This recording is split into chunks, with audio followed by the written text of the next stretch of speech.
That just crashed, and the other one started. Hello, everyone. Welcome to a very interesting broadcast of Mandela Effects After Dark. I am your host, Sandy Diva, and joining me tonight, well, as always, but usually not from the get go, is Josh, really or not for real, and Sai is here. Hi, Hey, Hey what's guys. up? everybody! Hi. Hello. Awesome streams, woo woo! Yeah, I was gonna say we're our night owls, and then you could do that. Our night owls at. We are definitely Um, night owls. yes, definitely night owls here. Um, yeah, so we have no idea what we're doing. We just missed you guys. Wanted to come on and say hi. Josh is looking for videos to react to, but I was like, let the chat decide what they want to do. They can do what they want to do, you know? And Mhm. also, I have a request. If you have any alternate accounts, if you are not subscribed to Josh yet, please do. We're trying to get him to like 210 at least. So when YouTube takes those subs away, he's still above 200. Because he has gone to, you were at 200 how many times now?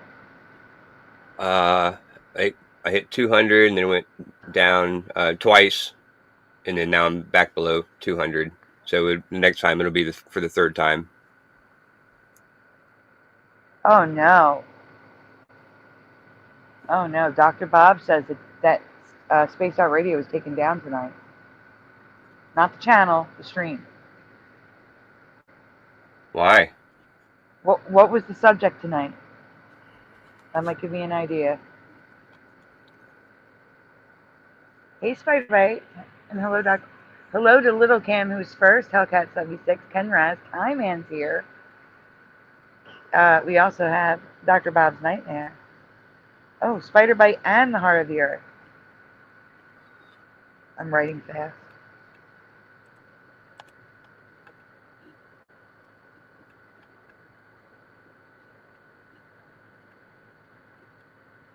Oh, man, they got stuff scheduled out from 8 shows scheduled up already. But yeah, I don't see. To begin a chat, let me see. The Why is stream there? is. There's an echo because Sai's on speaker, I think. Oh, I'll turn. Is that better? Um, Um. no, No. it's worse. Oh, what the hell? Technical Mm-mm. There were difficulties. only about 5 of us from YouTube. Went over to Twitch after the live got taken down. I'm still not seeing a subject. No. What Is we can that only better? see so far. Let me see. You guys are probably talking. Oh, Bigfoot and crash site. No What? clips or anything. Well, somebody said something. Oh, it's echoing every word I say. Um, somebody said something on SOR that YouTube didn't like. Hmm. Does he stream on other platforms like Yeah, Rumble or something that they don't they care? went over to Twitch. Twitch. Oh. Hello, Michael. I love the picture you sent. That was awesome. He showed a bit of a pew pew in a lap. Maybe. Maybe. Oh, that's not going to get somebody taken down. I watch. There's entire channels that you know show them all the time. Like that's what their whole channel is all about. Is looking at them, reviewing them, shooting them. We lost that. Um, Uh-oh.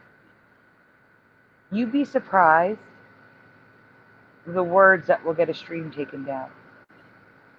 Um, my fear is that they are in the middle of striking his channel. Is the channel still there? Yeah, the channel is definitely still there. Yeah, that's right. That's what I'm saying. They have 8 streams 8 live streams scheduled. I hope nothing happens to the channel. Oh my god, that'd be awful. That would be awful. Sorry, are you unmuted? Yeah, can you guys hear me? Is it better? Oh, much Much better. better. Okay. Yeah. Yeah, I just had to bounce out back in. Get your settings.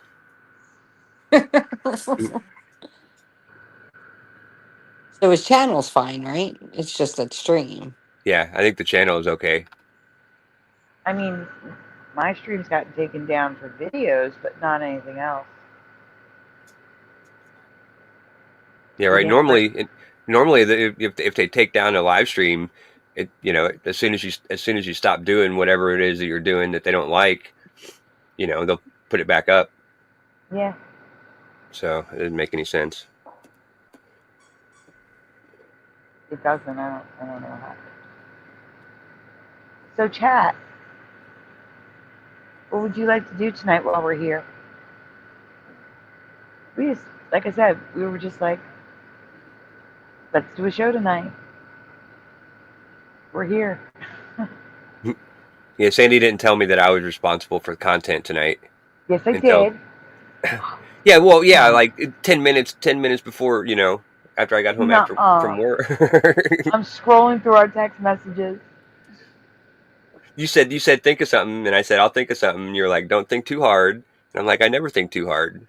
And And then and I said, what did I say Look, after that? oh, I don't know. That's just what I remembered. That was the important part. Oh, you're right. Buttercup's even calling bullshit on that. Buttercup's like, nah. Slacker. He just called you a slacker. No, I think that was you just Oh, using your dog as another excuse to call me slacker.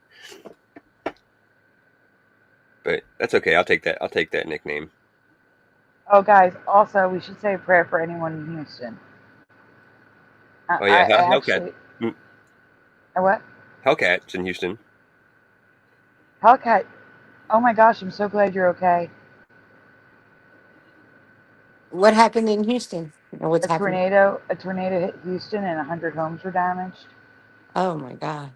But it says no injuries were reported, but that was still in the beginning.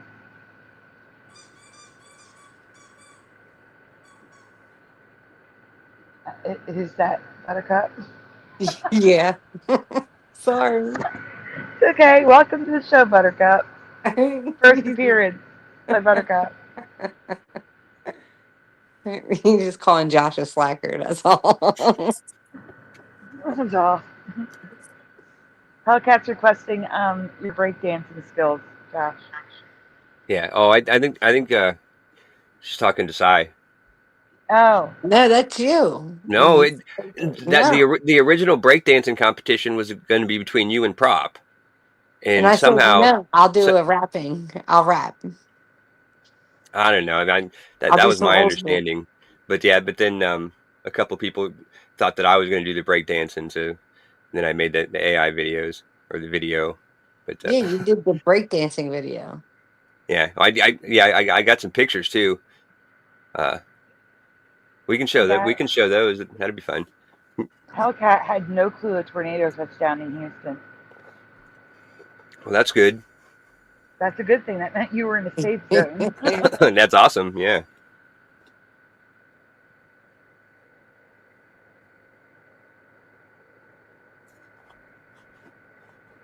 Of course, they're real now, but doesn't mean we can still say it.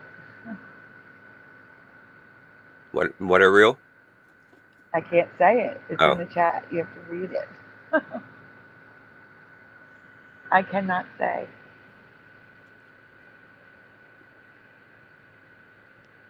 whose comment was it? Oh no no no no no no no no no no no no no no. That's not cool.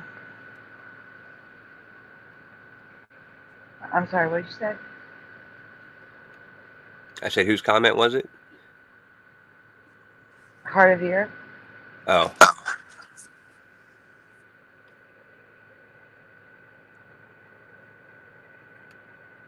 hmm.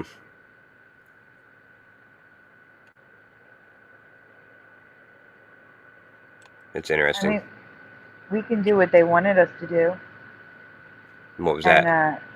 react to all times Thanksgiving Mandela effects and see if my Mandelas are in there. The Thanksgiving one? Mhm. Yep.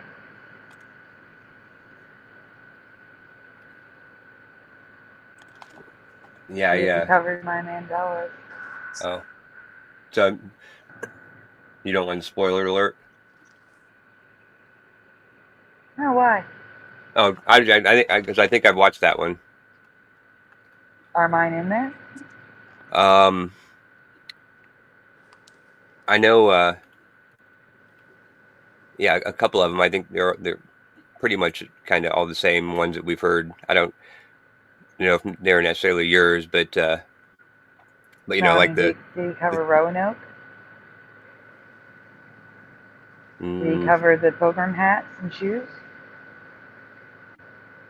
oh no, I don't. Yeah, I don't think so. Okay. Did he cover the rainbow turkeys? No, I don't think You see so. what I'm saying? These are different. I think we should do it. It's not like I'm not going to have my Thanksgiving show with my Thanksgiving Mandelas. I still have them. Okay, yeah. Uh, I don't think Who's Josh in wants to there? do them. I don't think Josh wants to do it.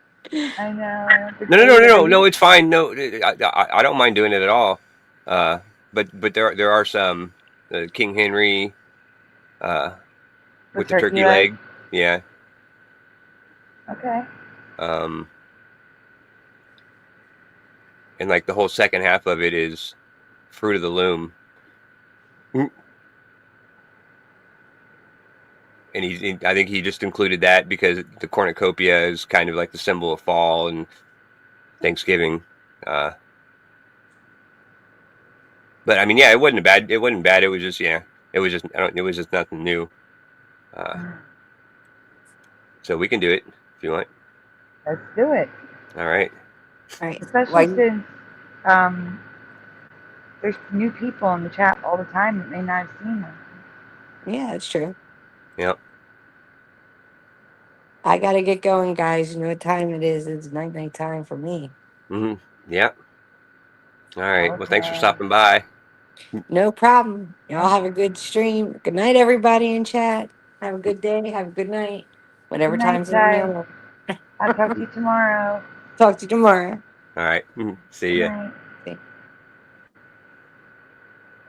And then there were two. Hello, Yep. Michelle Pratt.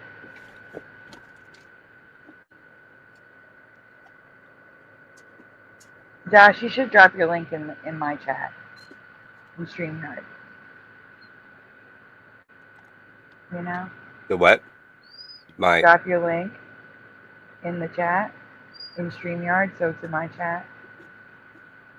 So, I mean, there's Oh. no point in telling people to subscribe to your channel that are already there unless they're new. In which case, yeah, subscribe to Josh if you're there. That just makes sense. So you mean in YouTube, not in StreamYard? Yeah, I mean in the regular chat, not the private chat in StreamYard. You're not sharing your channel again. Oh. Well, you forgot to remind me. Sorry.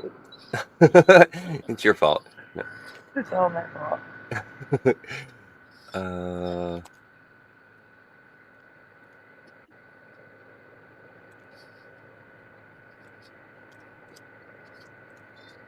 I think You see, everybody's got my channel, but I'll drop it in there anyway. if anyone is not subscribed to Josh, please do so because YouTube keeps taking that 200 mark away from him. If you have an alternate account that's not subscribed, please subscribe.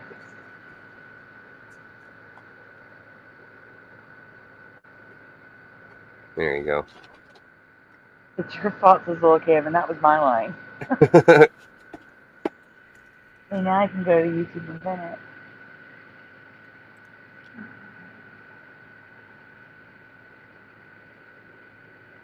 Okie dokie. No, don't go to the channel. There we go. Pin. Okay. Yeah, God, no. God forbid, don't go to the channel. No, I'm just kidding. I can't pin it if I'm at your channel. I know, I'm just joking. It just sounded funny. I'm still sub to Josh, the Spider Right. Yeah, all the accounts I used are sub. I don't understand. I'm not even like talking about anything like that controversial or, you know.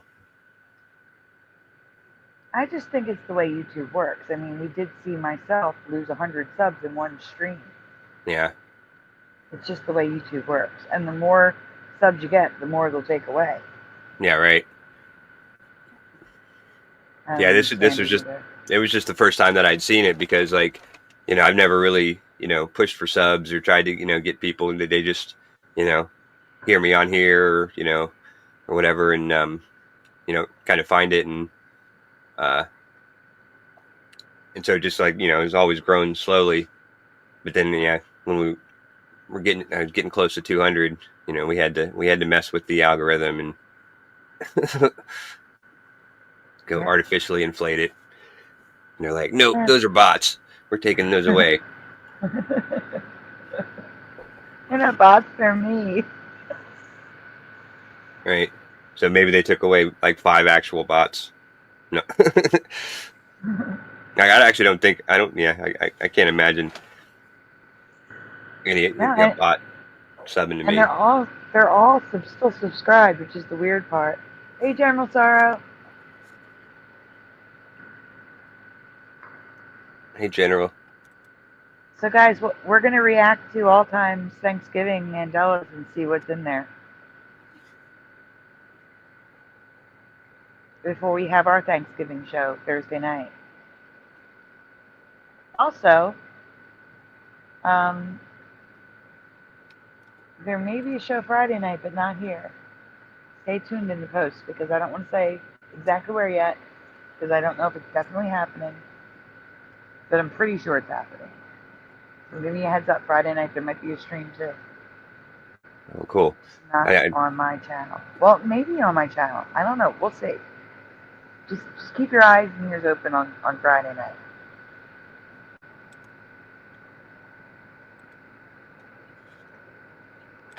Yeah, it's news to me. I'm not even filled in on this little tidbit of information. So. Yes, you are. Oh, am I? You are. I told you. Oh. Okay. Well, my short-term memory is not very good, so. Also, Sai is planning a ladies' night soon, where just us ladies are going to be on the stream. Oh yeah, I remember that. Counteract Josh's party. Last stream, the sausage party. If Sai and I didn't show up in the chat, it would have been all men in the chat too. It was hilarious. We're the only women. That's funny. I didn't even notice because you know half the time I don't even know. Like I'm just assuming their gender, unless it's you know something obvious. No, it was obvious. You know who they are. It was Prop. It was Ormane. All right. Well, yeah. I knew all the people in my chat. Yeah. Yeah. Well, the people on the panel were Astral and Pushing, so they were in the chat too. But yeah, I didn't see Kitty Caddywhack. I didn't see Hellcat. It was just me inside crashing it. Not listening at all because we were on the phone. Reading in the chat. That's the funny part. You weren't even listening to the show. Like you just had it on in the background while you guys were talking. Like I can't do that. I can't like be in somebody's chat if I'm you know not listening to it. You know what I mean? I always feel weird because if I say something in the chat, you know, and they respond to you know, I want to hear it. So. Well, that's why I specifically said I'm working. I'm not listening, so people didn't think I was. If I said something out of place to the conversation, they don't think that I'm just being rude. Who's here? Yeah. There's a lot of people here. Hey, Go-Kart Bob. Hello, David A.K. Logan Freeman. So, guys, those of you just arriving, We had no plans for tonight. We're going to react to all time Thanksgiving Mandelas. Now, this one we have covered. I can already tell what it is by the image on the screen underneath. You guys can't see it. So, yeah, I did cover that one, Josh. That's Yeah, okay. there was a couple of them that you covered, but not the ones that you mentioned. Okay. So. All right, that's fine. We'll just redo them on Thanksgiving my way, trivia style. Speaking of, we are planning a Girls Against Boys trivia game on Size Channel coming soon. Oh, you should have asked. I was if Traveling Fools. If you ever talk to him again, or I'm he sure does a we will. trivia channel, huh? I said I'm sure we will. Yeah, he does. He does. He has a good one where, um, I don't know how it's integrated into YouTube, Cahoots, but huh? right? Is it Cahoots? I don't know. I'm not sure what it is, but yeah, but you can actually just answer in the chat 1, 2, or 3 for the trivia question, and it registers in the game, so you don't have to like sign into anything or anything. So you can play the trivia in the chat. I wish I could integrate that with my presentation. Oh, that would be amazing. Yeah, no, it's pretty sweet. It's like I didn't even realize it when I first started watching it, and then it was like it said type your answer in the chat, and then sure enough it was doing it, and put up on the screen everybody who answered got it right, got it wrong. It's pretty cool. That is cool. Hey, Matt Moon Crazy. Oh, Sai's in the chat. Hi, Sai. Hi, Miss. It's bedtime. Yeah. I thought you had to go to sleep. What's that?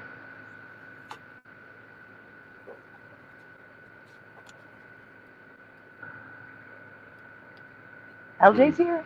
Where's I was just LJ? gonna say, is LJ here? That's what I'm scrolling for. I didn't see her. I didn't see her either. I don't think LJ's Oh, here. David LJ's... Logan, aka Freeman, or I however you got say it. it. I said hi. Yeah, I missed it, so I was just saying hi. Okay. Listening while going to bed, says Sai. I think LJ's in bed. This is LJ's bedtime. Hey, Rotten Broken. So, we may see a little bit of overlap on the holiday show on Thursday night, but I think it'd be interesting to see if there's any Thanksgiving Mandela effects I haven't covered. Because Thanksgiving's Mandela effects are kind of light compared to Halloween and Christmas. Yeah. So, I think it's going to be interesting. Mm. So, let me make a banner and we'll get started. All right. And Unbroken had a suggestion. Let's look at some James Terrell Roden crater photos later. Photos art later. I don't know I what have a that is. link. I can just send you the link. Oh, that's cool. Yeah, I like art. Oh, I have some things to show you after the show then. That I can't show on air. Oh, well, we have size video What do you mean size of video? the grandma in costume. Yeah, no, we can't show that. Oh, why? Oh, I have another video that of like a. Oh, nah, it's probably not a good song to It's play. not safe for YouTube. I mean, it's not safe for work. I mean, you know what I'm saying. Yeah. There could be Well, kids watching. okay, yeah, and then I get Pushing's here. I guess we shouldn't play the song that side sent me. Hey, Pushin'.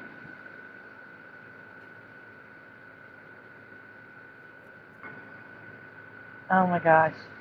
And we have a fun start to the holiday show too. Or no, we have a show tomorrow night, don't we? Spire said he'd do a show tomorrow night. Tomorrow Okay. night we have a fun opening for y'all. Very fun start to the show tomorrow night. It's gonna be fun. Can we get a hint? You know the hint. Oh, okay. Yes. I did. Yes, we can do a hint. Tomorrow we're gonna start the show with a different background. This is gonna be the background when we start the show. There's going to be a lot of laughing, probably. There's gonna be a lot of laughing, and Josh is gonna be reading. I feel we all must say a prayer for him because he's gonna have trouble saying it without laughing.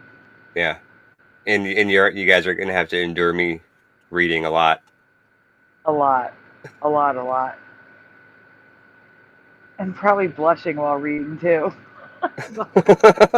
Yeah, you'll be blushing. I will be, yeah. Yeah. And trying not to vomit.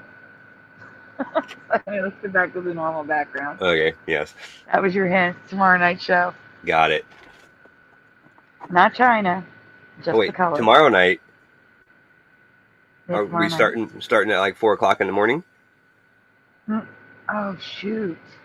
I got to work tomorrow night, so I won't be able to read if you're starting All the right, show. that'll be the Saturday night show. We'll do it Saturday night. Okay. We'll do it Saturday night. Yeah. Man, we gotta sit on that comedy gold until Saturday. Or you can just close the show out with it tomorrow night. Do it at the end. That's a great idea, Josh. All right, we're gonna end the show like that. We're gonna end it like that, okay? Great idea. Hi, Super Mario.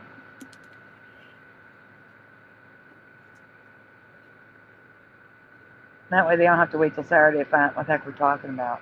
Yeah. See, that was a good idea, Sai. I'm not slacking. No, not slacking. She already called me a slacker in the chat once, so.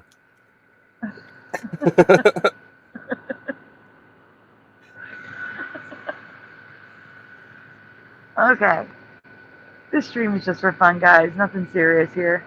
Okay? This is just we were like, let's go live tonight. Okay, why not? We had no idea what we're doing. It's all good. Yeah, we're going casual tonight. Yep, super casual. Put you on stage, a bunch of turkeys. Let me get the thingy out. Nope, that's not good enough. We'll go with red. Gold? No, red. Red is better. Okay. Let's get this started. All right. One thing that never gets talked about is how the Mandela effect may have altered Thanksgiving itself. And not just random memories or small details, but the traditions, symbols, and history. Are you playing it at 1.25? No. Yeah, so I would call you a slacker. History we've all grown up with. Yeah.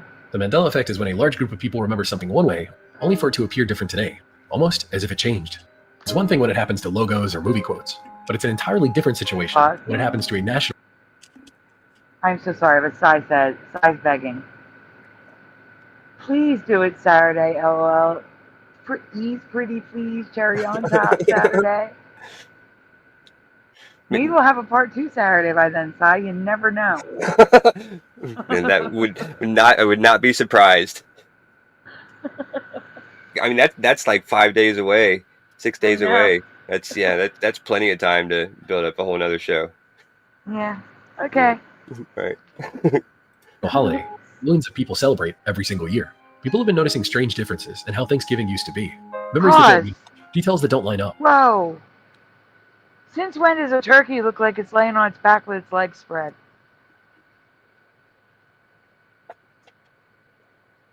That doesn't look right.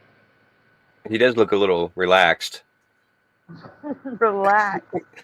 Like normally the legs should just be up higher, tucked up in. But it looks like he's just kind of just chilling out, like stretching out on the couch. Thanks. I'm Googling. Give me a minute. I'm just looking at images to see if it's just that one. Give me a second. Maybe it's just that one. Maybe it's just a weird turkey, you know? Like maybe it was just a really tall turkey. I know what it is. Okay. They didn't tie the feet together in the oven. Like the 2 drumsticks. You should tie them together. Yeah. They didn't tie them together, so that's why it looks relaxed, as you put it. And it actually looks like they have it upside down.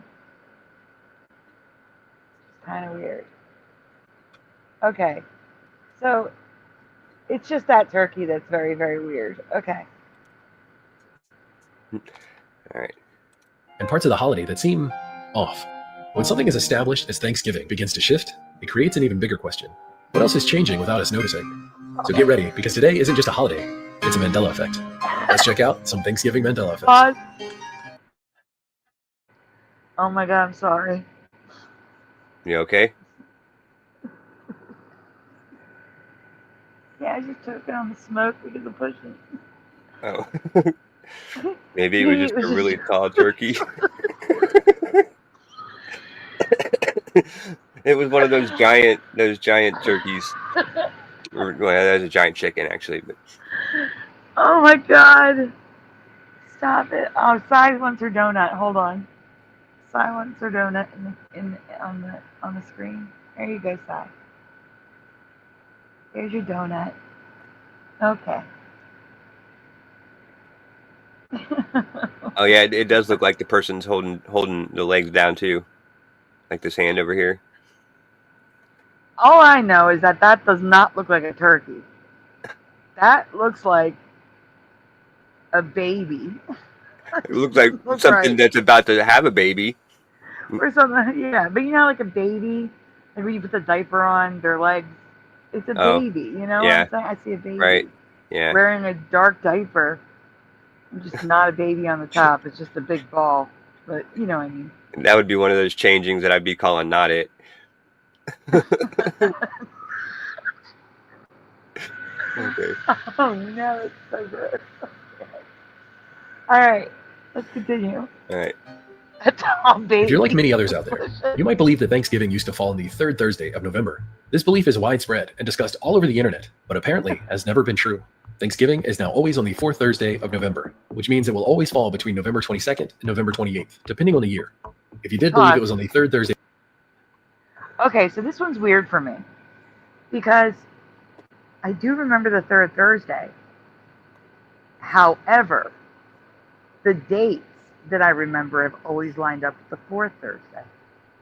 So how does that work? Yeah, I don't know. How do I remember Thanksgiving being the third Thursday? But like my ex-boyfriend in high school, his birthday was November 26th, and I remember his birthday was on Thanksgiving. And my ex-husband's cousin, his birthday was November 24th. We were constantly doing Thanksgiving/birthdays for him. So I always remember the dates of the fourth week of November, but I always remember it as the third Thursday. How the heck does that work? Go-Kart Bob says, that was my question. Good question, Sandy. So you guys have the same memory? Hey, tell him. Like you remember the dates, but you remember the third Thursday?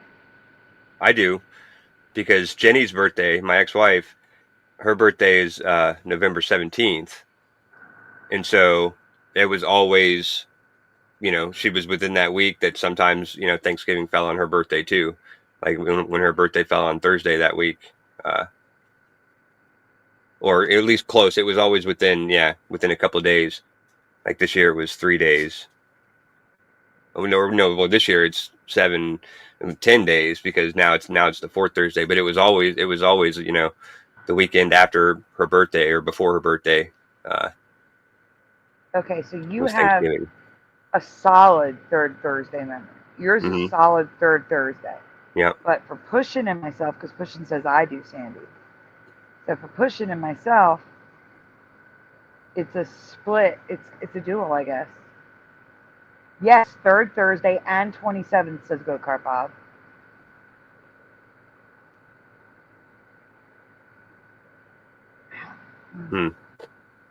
It's confusing, isn't it? Yeah. Well, then the other weird thing is that I always remember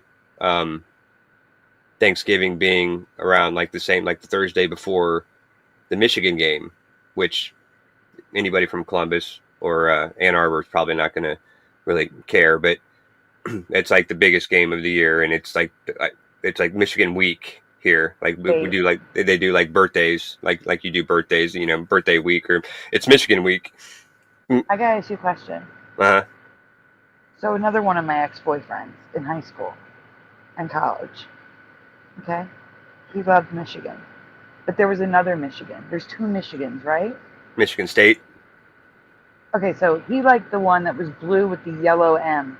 That's Which one's that? That's Michigan. That's the Wolverines. Okay, that's the one he liked. Right, and that's the one that the Buckeyes hate.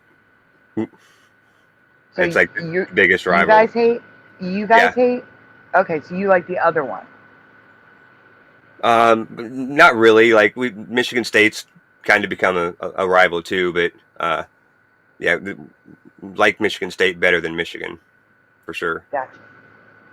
But there's a ton of Michigan fans in Columbus. It's ridiculous. Like there's people walking around in the maize and blue all the time around here. Just I think they do it just to be defiant. You know what I mean? Just to be different.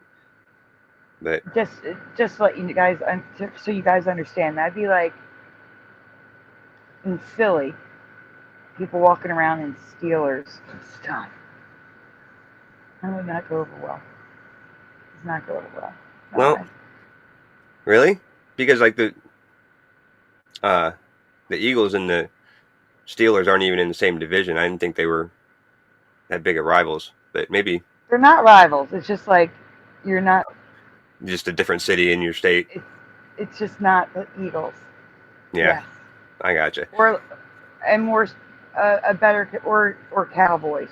There you go. Walking around in Cowboys gear in Philly, not good. Yeah, right. Also, that makes more sense. I know it does. But Steelers because it's also Pennsylvania. Right. See what I'm saying? And then, right. And then LJ saying that they were on the same team at one point, like they merged teams during the war. That's a Mandela for me. I never knew that. Yeah, it's a Mandela for me. I've never heard that. LJ brought it up, and that's just insane. I should add that to the Thanksgiving lineup because Thanksgiving and football go hand in hand. So I should add that to the Thanksgiving lineup, and I know you guys are dying for football Mandelas, so I should add that. Also, I forgot what I was gonna say. I used to have a Chris Webber Michigan jersey. Yeah, that's what I was reading in the Fab Five. I think everybody had a Michigan jersey those years. That was the best. That was the best college basketball team I'd ever seen in my life.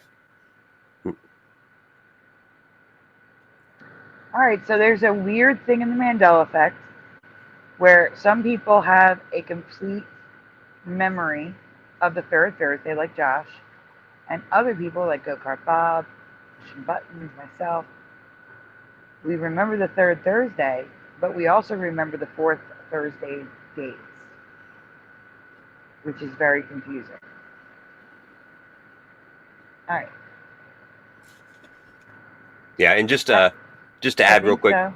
my mom has a memory of the third Thursday also because before, when I had my old Facebook account and I first heard this Mandela effect, I posted, I'm like, what Thursday in November is Thanksgiving? And my mom responded and said something about, well, it's the third Thursday. Of course it's the third Thursday or whatever. Have you ever missed a Thanksgiving in your life?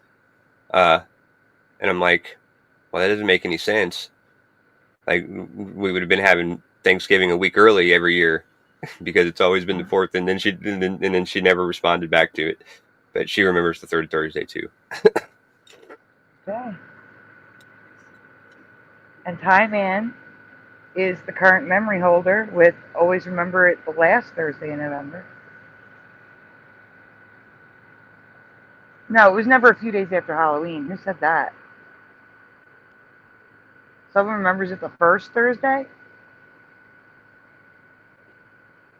Yeah, no, I don't remember that, no. Preliminal says time was really strange to me today, meaning the daytime of today, yesterday.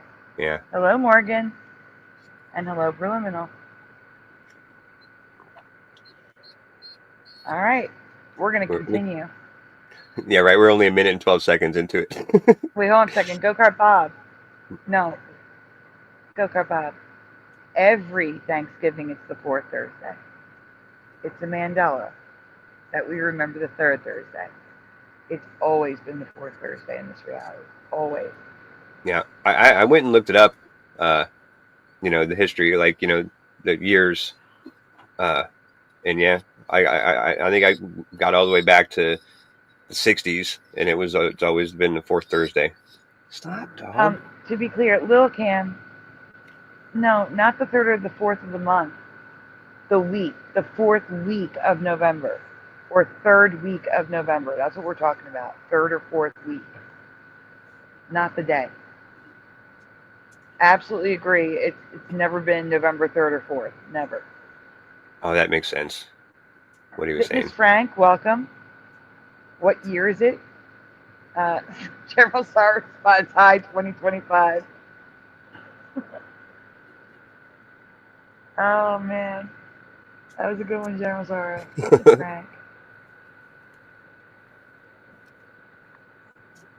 Let me see. Let me see if that's actually your name, though, because YouTube and StreamYard are not being nice yet. Seriously, I don't understand why they're doing this. Yeah. Fitness Frank. Fitness Awesome. Frank. All right, we can continue. Oh, hello, Mandela Man. You're not the only one. You can find post after post of people being confused that Thanksgiving Day has apparently moved. But that's the weird part. It hasn't moved, at least not in the last 80 years. And even all the way back then, it wasn't on the third Thursday of November. This is just one of those really weird Mandela effects that a ton of people believe, but reality, for whatever reason, doesn't line up. So what do you remember?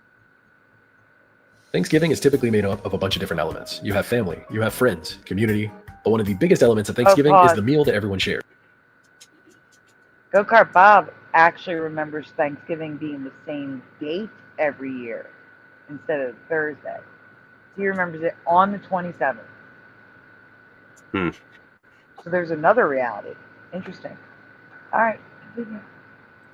You know what I'm talking about. Turkey, stuffing, mashed potatoes, gravy, cranberry sauce, rolls. The list is endless, and it's slightly different for every family. But what if one of those foods changed? Like everything is the exact same, but one of them now has changed. And you noticed it, and your uncle noticed it, and your daughter noticed it, and all these random people all over the world noticed that this one food has changed. How would you feel about that? It would make you feel crazy, right? You'd be like, this is insane. And you start looking it up. And there's lots of people that feel this way, but there's no evidence to prove that you and everyone else is correct. This situation exactly is what the next Mandela effect is all about. Do you remember Kraft stovetop stuffing? This. Pause. You did it the wrong way. Hey, what? Does that say crafts with an S? Can you see that? Yeah, it looks like it's they overlaid Stouffer over top of Kraft, but didn't do a very good job of getting rid of the Kraft first. Okay, because it looks like there's an apostrophe S in Kraft. Stop. Oh yeah. No, it definitely says Stouffer's behind it in white letters, and then the apostrophe S is red.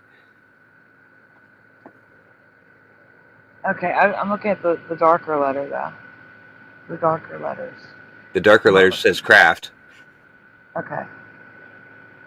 Yes, it is Kraft. It's not Kraft, I was going to say. Yeah. So, all right, we're good. We can continue. Or was it Stouffer's stovetop stuffing? Which do you remember? Get this, it has apparently always been Kraft. Imagine going to the store to buy some of the stovetop stuffing, only to find out that the brands you're looking for not only don't exist, but have never, ever existed. And that brand, Stouffer's, has never actually made stovetop stuffing before. For all the people that remember Stouffer's, I don't know what to tell you. And for Thanksgiving this year, if you say... There's that turkey again. I know, that creepy turkey. Celebrate it. Unfortunately, Kraft is your only option. These food Mandela effects, I swear... Pause. Stop it. I don't remember the T going into the E like that. I gotta look at the logo. Hold on. Logopedia. No. Logopedia. How long has it been like that? Alright guys, do you remember the T going into the E? And if you do, how long do you remember it like that? Josh? I couldn't tell you. I didn't know what stovetop was until like 5 years ago. I mean, I'd heard of it, but I mean, yeah, I never knew what it was, or, I mean, I'd always seen it cooked. I never really paid attention to the box or anything, so I don't have a really good memory about the logo. But I do always remember hearing I always remember hearing Stouffer's. Like, I'd never heard Kraft. It was always, people talk about it. I just never knew what it was. We have stovetop regularly. Like, I would say at least once a month. And you can taste the celery in it. I just want to let everyone know that you can taste the celery. It was effing Stofers, says Subliminal. Alright, guys, I'm asking a new question here. The logo. T merging into the E. The E becomes the T, the top of the T. Do you remember that? Yes or no? If you say yes, since when? That's the question. Not Stouffer's or Kraft. The logo. Because Josh, I'm putting the year in the back, so you can see that it's got to be a Mandela for me because I have no memory of that. Look at that. Look at that year. It's been like this since that year? Yes. Hey, Jason Jones. Jason Jones says no.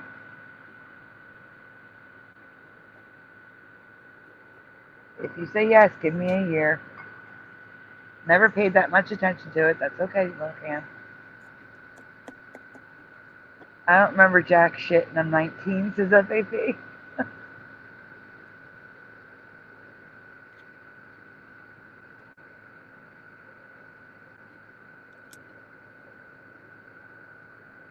Okay, they're not even, they're so focused on Kraft and Stouffer's.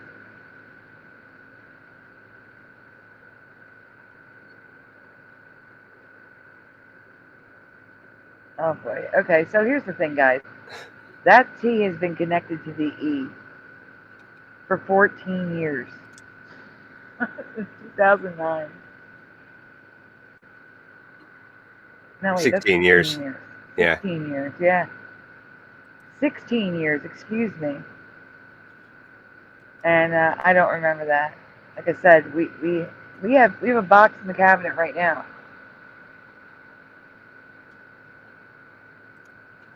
People pronounce it Stoffers. Hellcat, you remember? You've heard people pronounce it Stoffers.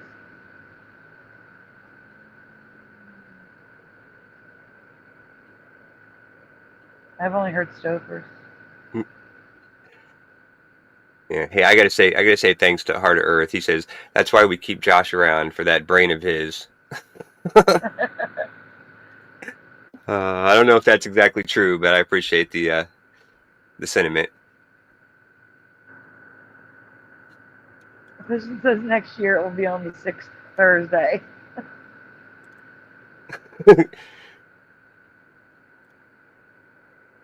I know you would love that. You would love that, Josh, to have Thanksgiving and Christmas in the same month so that no one could do anything until December, holiday-wise.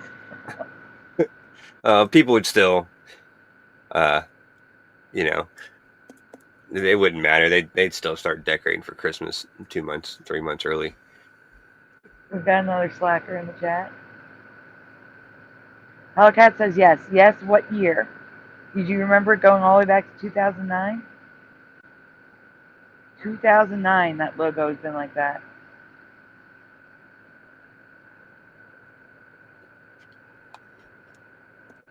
All right.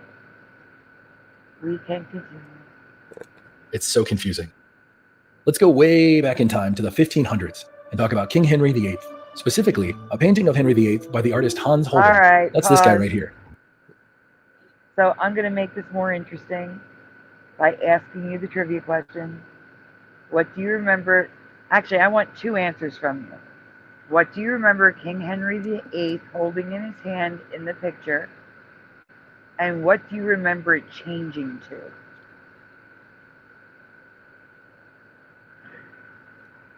And then, after they answer, I'm going to ask one more question. So, we're going to sit here a second, Josh. Sorry. All right.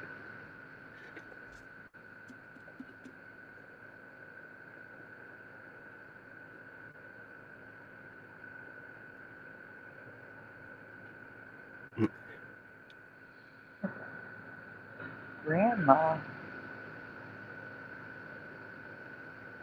His wife's head.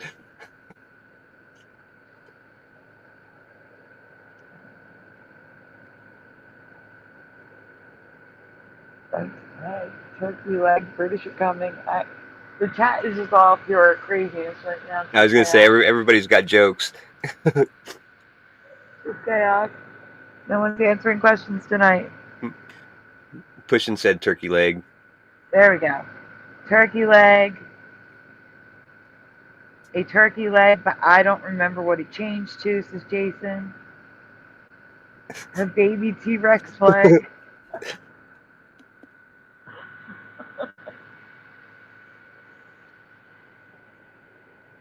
Yeah, I don't remember what it changed to either, honestly. I think I know what it is now, but I'm guessing that's not what. I'm guessing that it changed to something else than what it is now. I'm going to say, the reason why I'm doing it this way is what if it changed again? You see what I'm saying? I want to see if people remember. Well, I remember it being a turkey leg and changing to gloves. He was holding brown gloves in his hand.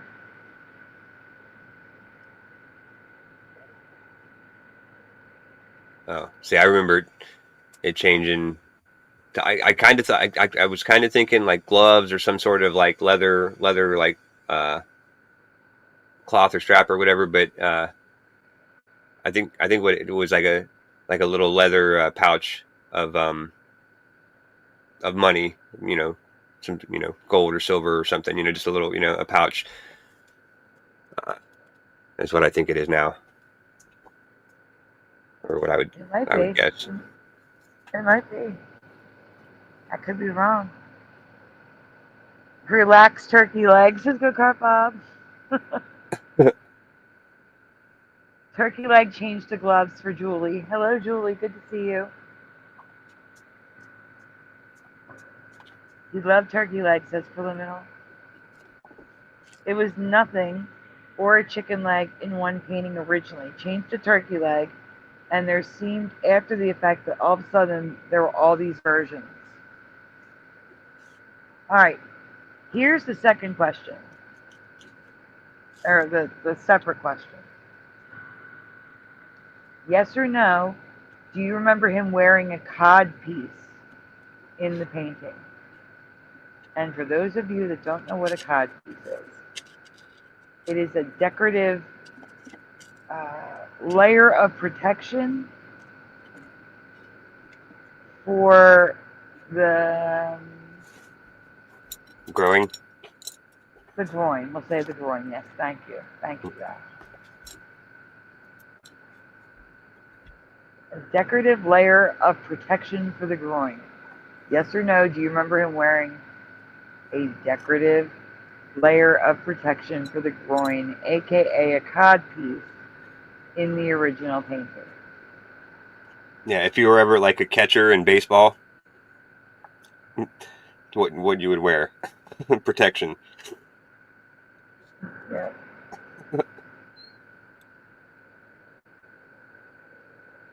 The folded gloves replaces a crisp turkey leg, says Preliminal. Not the drumstick you're looking for, says Conrad. A cup is screaming Spiderbite. Dual memory, to cod or not to cod, says Pushing. No, says Spiderbite. Yeah, a cup is what I would call it. Okay. Hellcat says, in most paintings, yes. I don't know about this one, though. Cod piece for Morgan.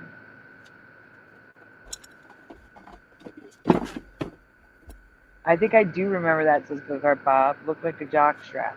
See, now here's the thing, Yeah, kind of. Here's the thing, though, Go-Kart Bob. I presented that one 6 years ago on Mandela Monday. You were probably there. Do you remember it because you actually remember it? Or do you remember it because I showed it to you 6 years ago? Like, do you have that memory because I pointed it out to you? That's the question. Or a blow-up one.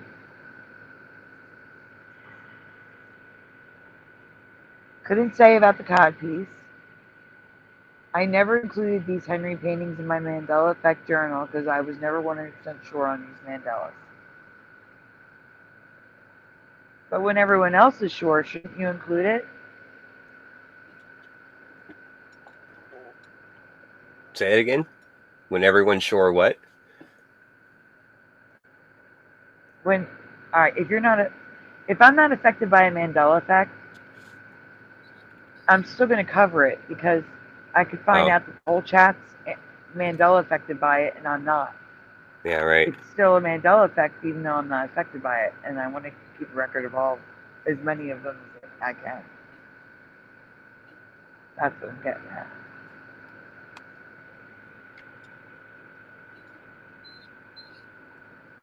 Gotcha. Yeah. I don't know what a sporon is.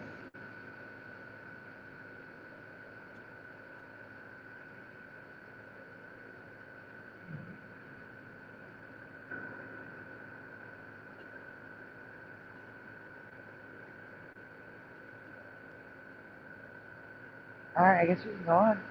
Okay. So you're probably wondering, what does King Henry VIII have to do with Thanksgiving? Well, it's not about him specifically. It's about what people remember him holding. And that was a turkey leg, a staple of modern-day Thanksgiving dinner. Does that make this a Thanksgiving Mandela effect? Well, got a turkey in it, so I'm going to count it. Let's get into the details. This portrait is well known around the world and has replicas in many countries. So if your childhood was like mine and so many others, you visited a museum in your youth and saw a replica of this painting on one of its many walls. Apparently, many people remember Henry VIII holding a turkey leg. Does that sound like what you remember? The belief was that Henry VIII was a plump and extremely wealthy fellow in his time. That's good residue. I mean, obviously, he was the king. Heads will roll. That's really good residue. Mm-hmm. I've never seen that one. All right, we can continue. The turkey leg he held in his hand in this portrait was representative of that. But here's the thing. In the painting, he isn't holding a turkey leg. All right, because I don't know when he's going to switch pictures, but can we see the codpiece that looks like a feather? Yeah. And are those gloves or a coin purse? Yeah, I think those are gloves.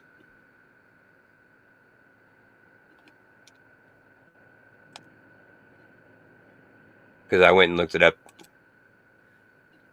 I found it looks like the same painting, but just in a different color scheme. That's weird.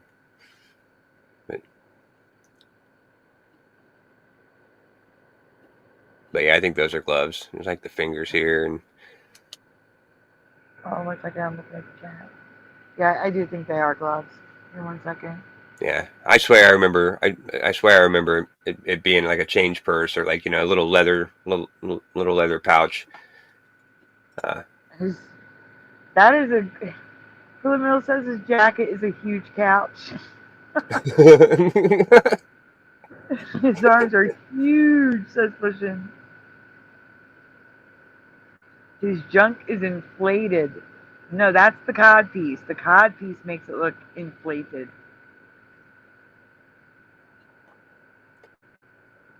There's a couple pair of socks in there. It does look like a butterfly tongue all rolled up. Correct. Yes, that would be accurate.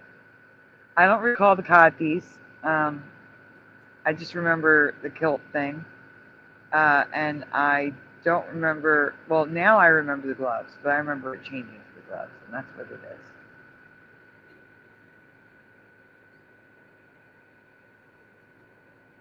All right, we can continue.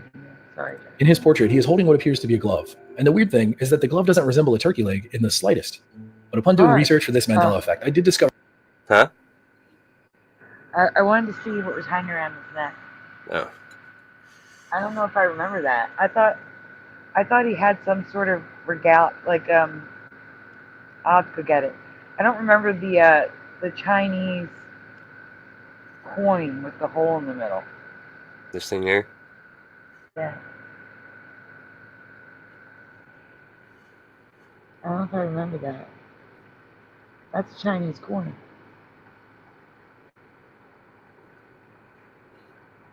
Yeah, I don't know. Yeah, again, I'm not super familiar with this, but I do remember the turkey leg.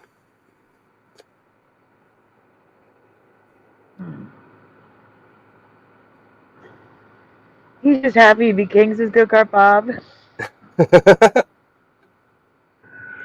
Oh, wait a minute. I That's don't his know. snort bottle. Or what? And Spider Bite said that's his snort bottle. Oh.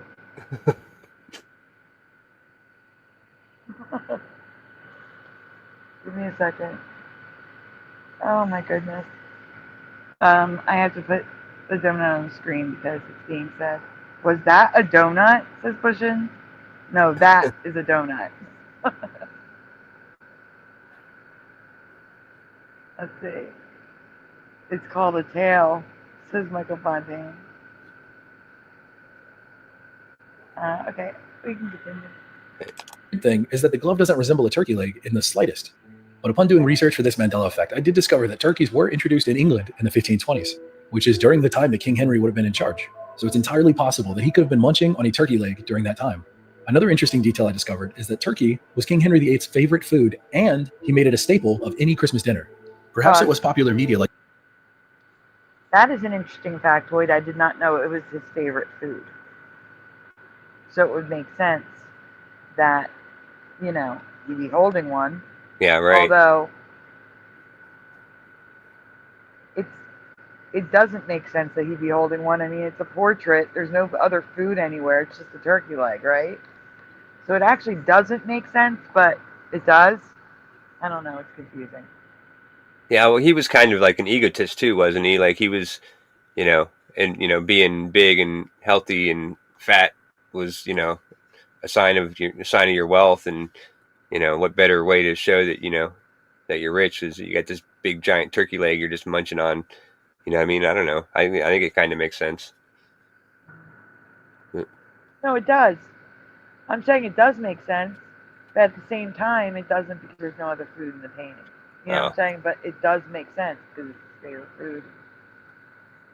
But his favorite food was food-flavored food.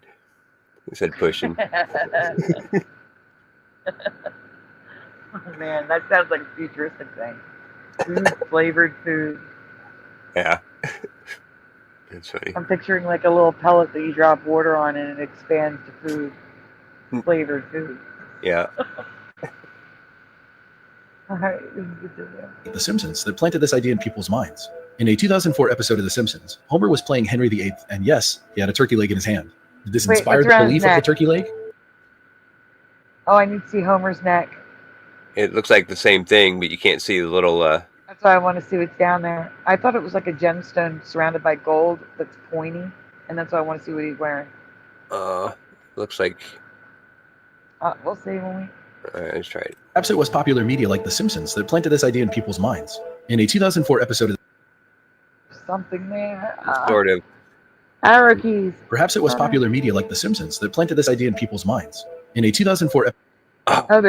It's different. It is different. It is different. Yeah, it's got 3 holes in it instead of the one in the center. Interesting. Episode of The Simpsons. Homer was playing Henry VIII, and yes, he had a turkey leg in his hand. Did this inspire the belief of the turkey leg? Or was this inspired by the fact that the portrait did at one point have a turkey leg in it? You know, maybe there is something to this one. Was King Henry VIII always holding a glove in his hand in this world-famous portrait? Or was it at some point a turkey leg? No, I don't see anything. Let me see. Give me a second, guys. Give me a second.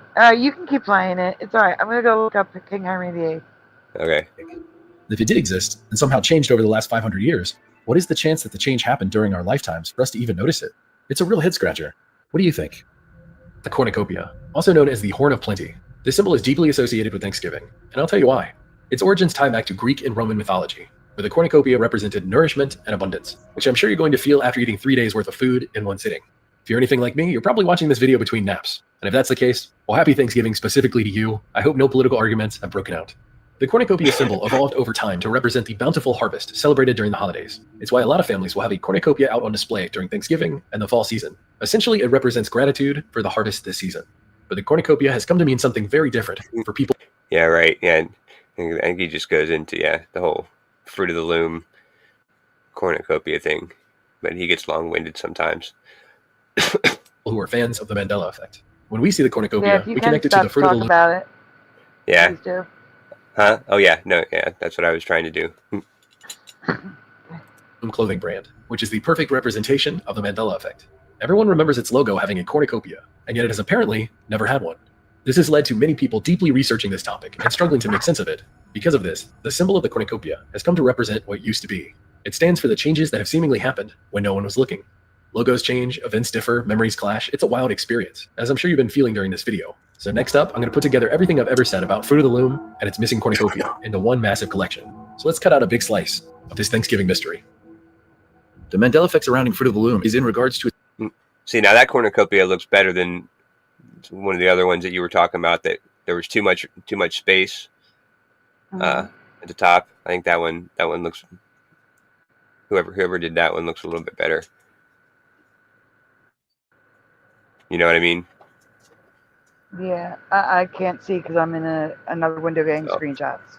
Right. Well, you remember the last time, a couple of days ago or a week ago or whenever, who knows, with time going by the way it does, somebody had photoshopped the cornucopia, but it was like, it was too big for the amount of fruit. You know what I mean? Like, yes. Yeah. Well, this one that he's using in this video looks more right to me. Like, you know, it's like smaller and, yeah, it just looks more right. So that's all. It's artwork. It's a pile of fruit, but what so many people remember was the cornucopia behind the fruit, as though the fruit had spilled out of the cornucopia. Fruit of the Loom has always denied this, and they've said it's never existed, but so many people remember this missing cornucopia, myself included. So for April Fools, Fruit of the Loom updated its logo to include the missing cornucopia all over its website. Take a look at it. It's weird. It looks strangely familiar to so many of us. Obviously, this is a wink and a nod to fans of the Mandela effect, and it's a pretty good April Fool's Day prank, but it's still so weird because so many people remember this logo with... I don't think it's a wink and a nod to the Mandela effect. I think it's a, you know, fuck you, you guys are dumb. Yeah. Or, you know, that's the way I take it. Same. Yeah. Kind of like the way Skechers did with Mr. T. It's like, you know, trying to just make us look stupid. Yes. Yeah. The cornucopia. So what do you think of this prank? Is it a gaslighting attempt to make you all feel crazy, or is this just all in good fun? I'm curious to hear your take on it. I want to talk about an interesting find regarding the Fruit of the Loom Mandela effect. This update is in regards to a photo taken in 1939 of an extremely poor family's house during the Great Depression. The family's wallpaper is made from glued up newspaper clippings, and if you look at this specific place on the wall, you'll see an ad for Fruit of the Loom. At first glance, this ad appears blurry, but it looks like it has a cornucopia in it. If it does indeed have a cornucopia, this proves that the Fruit of the Loom artwork has changed. The debate around this photograph has caused a lot of argument online, and because of this, I decided to use an AI upscaler to enhance the details and see for myself. Now remember, this company swears it never used a cornucopia in any of its company branding. In fact, we have an entire visual list of all of their previous logos.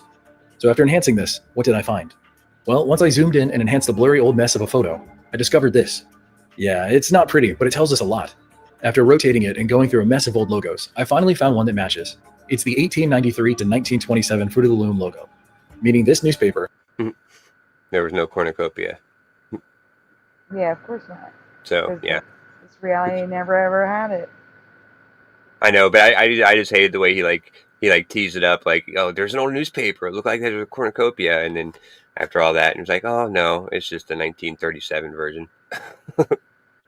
Oh my God, someone dressed exactly like Henry VIII. Exactly like Henry VIII. You understand what I'm saying? Uh-huh. It looks so bad. It does not look safe for work. It does not look right. Good thing we're not at work. That's true. But, oh my goodness. Very bad.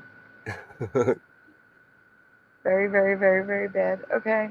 All right. Continue. Had been hanging on their wall for over a decade. It also means that this logo doesn't have a cornucopia. I know it looked like it did from afar, but unfortunately the mystery still remains. You'd think that's it for the Fruit of the Loom residue, but I've actually got two more updates for you. First up is a trademark filed in 1973 and granted in 1974 by Fruit of the Loom. This trademark was in fact for a deodorant. Now here's the interesting thing about this trademark. It has a piece of art attached to it, which I'm showing you now. I'd like you to analyze this piece of art right here as I read the literal description for the trademark. Berries, grapes, alone or in bunches, apples, baskets, bowls, and other containers of fruits, including cornucopia, horn of plenty. Now, why would Fruit of the Loom, a company who swears to have never used a cornucopia in any of their artwork ever, claim a cornucopia in their trademark? I don't know about you, but I find that pretty strange. Yeah, that's my favorite, like one of my favorite like residue, like with this, is that it was the trademark, and like why in the world would they go and spend money on the trademark and get it wrong when they're having detailed description of the picture. Did he say it was for a deodorant? Deodorant. Oh yeah, Rewind goods and it. services laundry detergent. He said it was for deodorant. Claim a cornucopia in their trademark. I don't know about you, but I find that pretty smart work. Now, why would Fruit of the Bowls berries you now? 1973, and granted in 1970, we've actually got two more updates for you. First up is a trademark filed in 1973 and granted in 1974 by Fruit of the Loom. This trademark was in fact for a deodorant. Now, a deodorant. Oh yeah. Huh. Yeah, I never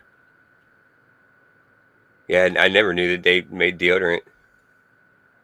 Huh, that's weird. Yeah, it says bleaching preparation, substance for laundry use, cleaning, polishing. I don't know about you, but I find that pretty strange. The trademark was eventually canceled, which you might think, oh, they realized the mistake by adding a cornucopia in the description and then canceled the trademark right away. But that's not what happened. This cancellation took place in 1988, a full 15 years after it was first registered. Fun fact, while researching this, I learned that Fruit of the Loom is one of the earliest trademarks in America, given the number 418. Their first trademark was given 1 year after trademark laws were first passed by Congress.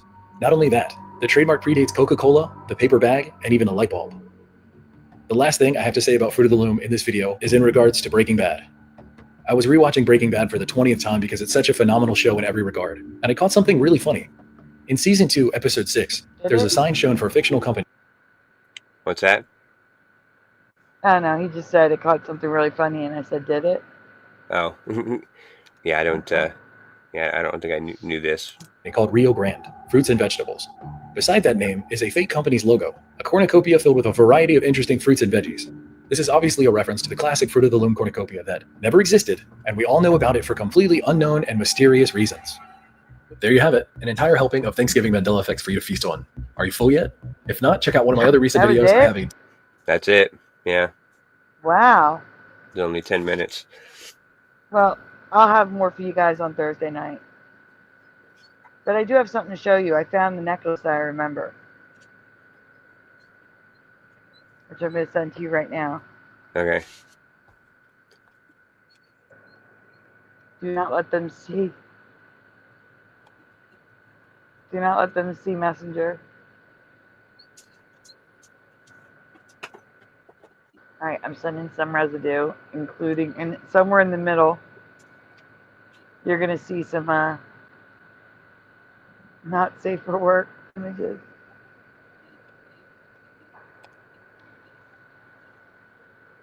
Let me get the thing down.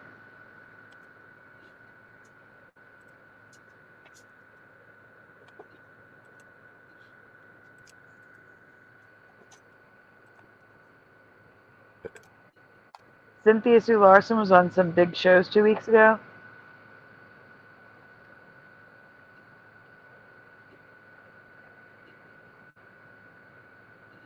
I don't know.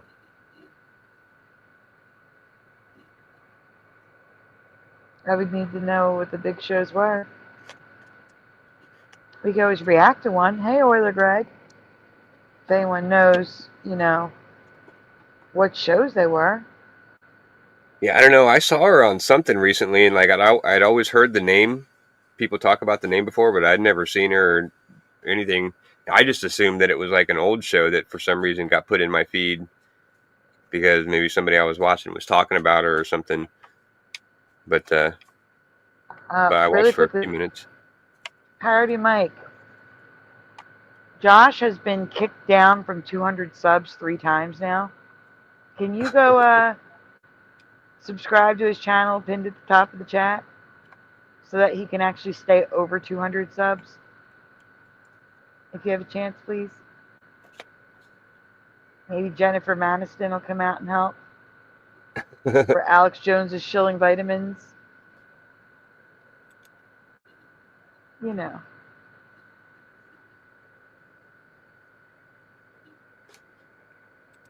scroll up. Oh, hey, it got up to 200. Oh, that's an interesting take, Go Kart Bob. if they added the cornucopia now, maybe we had visions of the future.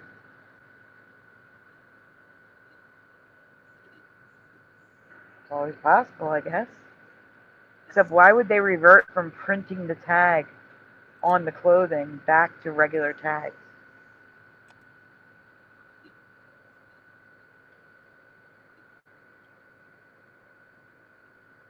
Parody Mike dropped the link if you want to grab it. That might be a Cynthia Sular someone. Who's Brian Scott?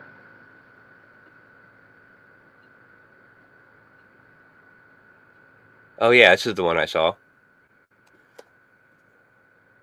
Does it talk about the Mandela effect?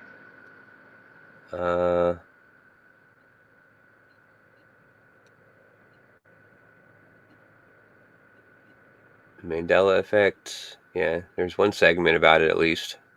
Or why don't we react to the segment?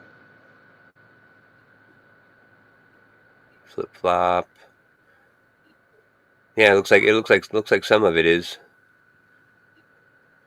Josh, Yeah, we can do that. I don't know if you have it. If you still have the link for all time, what we just watched, Uh-huh. can you please send me a link of anything we watched on Messenger? That way I can add it to the description after the show, please. Yep. Thank you.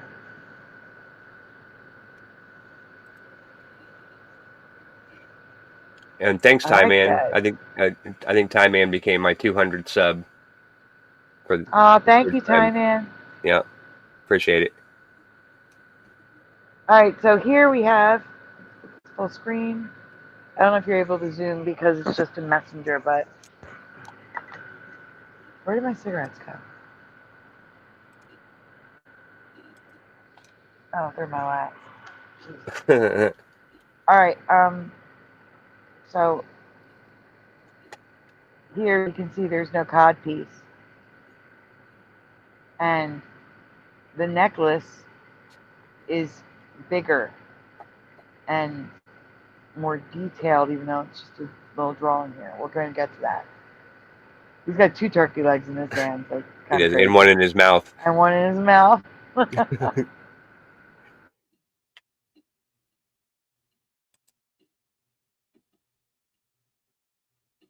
Uh-oh, did we lose you? No, I muted because I had to pack cigarettes. That's what I remember. Do we see that? I remember that. Not a Chinese-looking coin, but like a gemstone with gold around it. That's what I remember. Huh. Does anyone else remember the necklace like I do?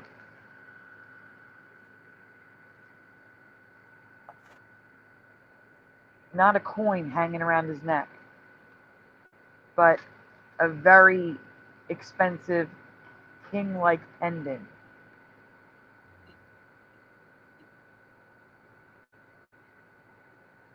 That's what I remember.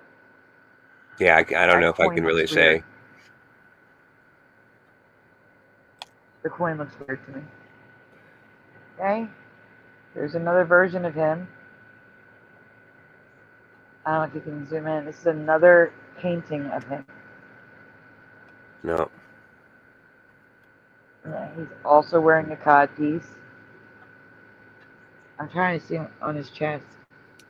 Here he has a pendant with a cross on it. Why do his eyes look black?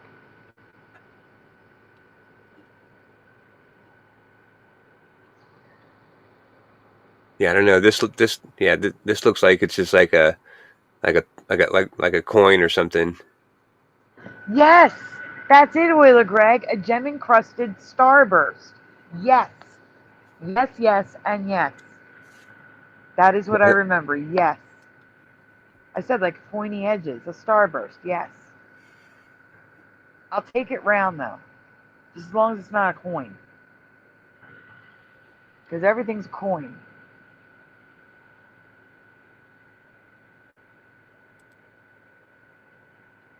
Here's some residue for everyone of the Union Jack. British flag. Mm-hmm.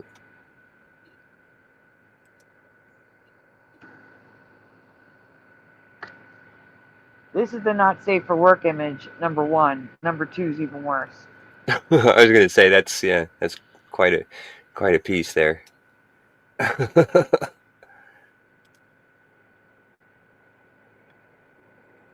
Oh my. That's crazy. You would think you wouldn't want to highlight something like that. Make it a target for a knife in a fight. Well, it's probably all just like, it's not actually probably not even in there. It's just, all stuffing.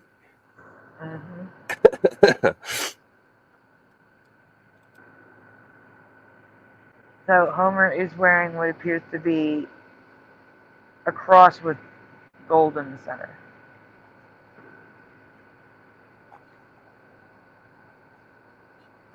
Weird. It is. Weird is the turkey he took the leg from up in the sky on the right. I don't understand what's happening there. Yeah, right, because, all turkeys have a leg going across the top of their back like that. Yeah. Or maybe he just took a bite out of that too, maybe, or something. Maybe he just took a bite out of it.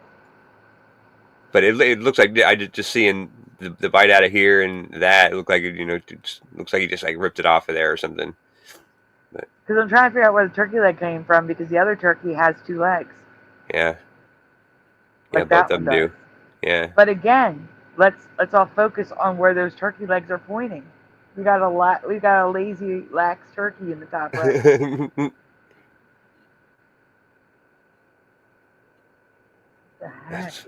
That's crazy.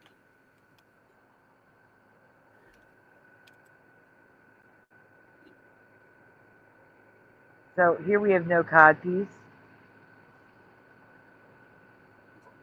He's holding a knife very weird.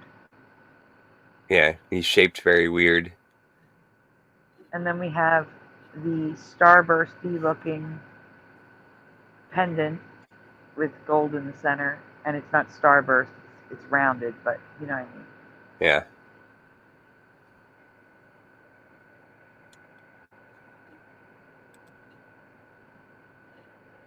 Cookie Monster.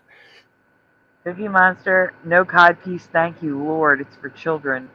And the turkey leg. Also, nothing hanging around the neck. Yeah, I was just about to say no necklace dangling or no pendant. I do want to point out, you see how the chain is laying on Cookie Monster? I recall the chain laying on him like that, but now it like goes from shoulder to shoulder. So instead of like looking like a rounded chain, it's like a. Like, you talking about this thing? Yeah. With the circles on it? Yeah. Yep. So now it's more like, like when you hang hang Christmas lights, like Yeah, right. 1, Yeah. 2. More like swooping. Yeah. Yeah, swooping. That's it.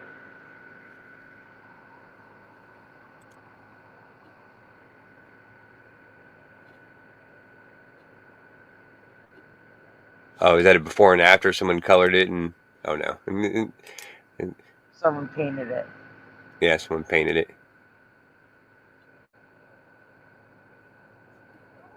Oh, and they put a cookie on his necklace. What's below the cookie though? Huh? There's something below the cookie though. His buttons.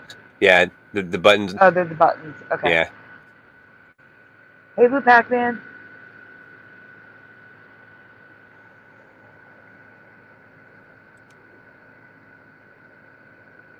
I didn't even see Blue Pac-Man. Yeah, I've been slacking on the chat. I'm looking for Blue Pac-Man. I don't see him. So, Josh, what are you at now? I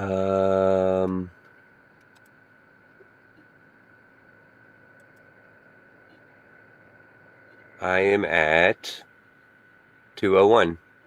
Yay! Thank you guys. Keep it up, because they're going to steal those from them. I guarantee it. Oh, General Sorrow came over and gave me number 201, I think. Thanks, General.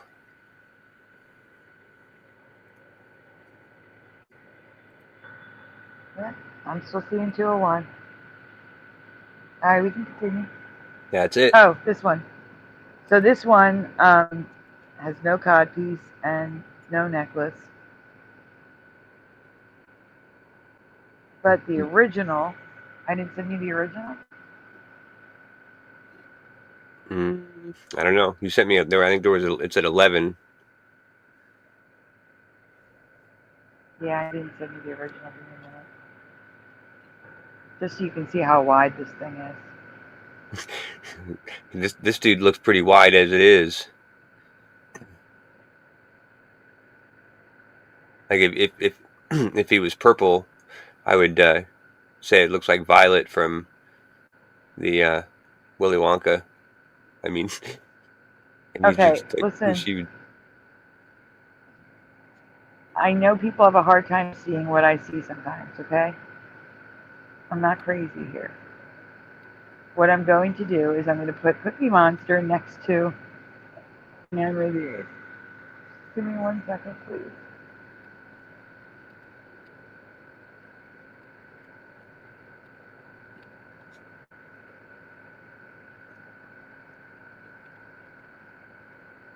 Okay, there we go.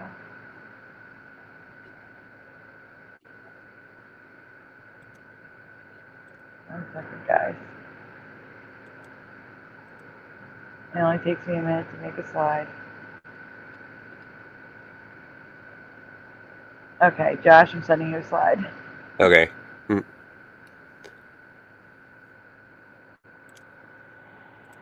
And while I do that, if you can send me the link to Cynthia Sue Larson's thing for the description. Okay. Thank you. Yeah. Alright, guys, and while he's doing that, please, you know the drill, take a moment, hit like on the streams, because Josh is live too. Please subscribe if you haven't already, especially to Josh's channel. Ring the bell so you're notified when we go live, because as you can see, we decided to do a show at 4:30 in the morning. Not normal time. Also, donuts are very much appreciated, very much needed, but they are never ever required. If you would like the donut, links are in the description. Thank you, Sprinkles on Top, for being here. Last minute, you guys are amazing. All right, Josh, I'm taking off screen. Oh, sorry. All right. There we go. So everyone, here we go. Look. Look at the angle of the thing around his neck. Which one do you remember, left or right? I remember the left. I don't remember going that far over his shoulders. Like a little bit maybe, but it was still shaped like the Cookie Monster. It wasn't like that. Yeah, it doesn't. Straight across.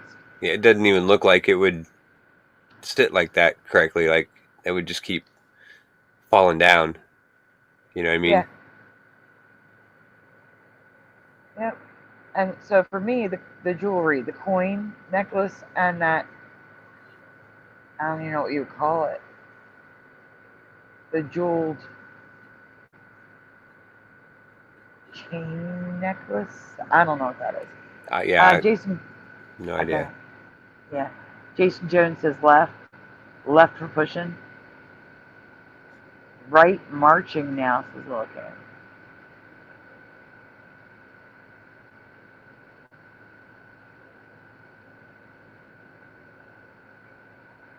Sadly, Karen, hello.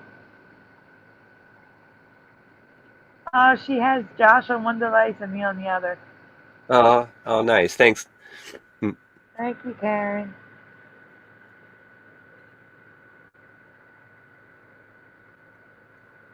All right. Only got a few answers for left or right, and it was all left. Yeah, I would probably go with the left too.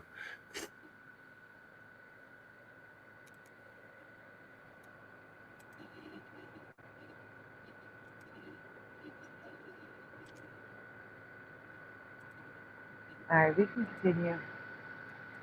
Let's All right. move on to Cynthia Sue Larson. What's the channel name? The channel is Greg with 2 G's, Gregg, Braden, Braden, official. Wait.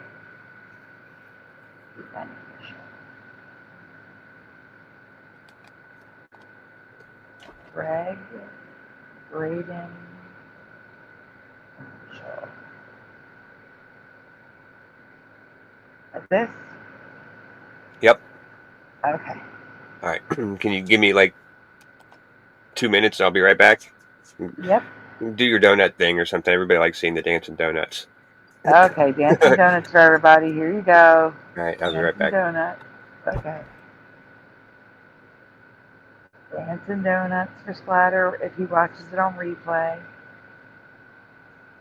That's for Sai if she's still watching.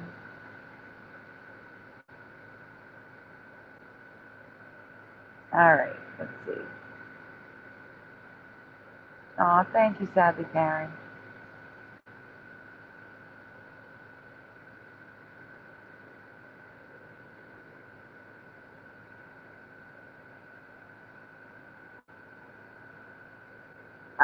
I'm sorry.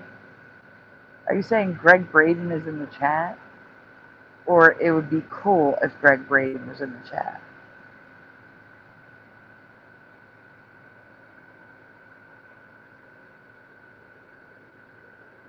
Same, General Sorrow.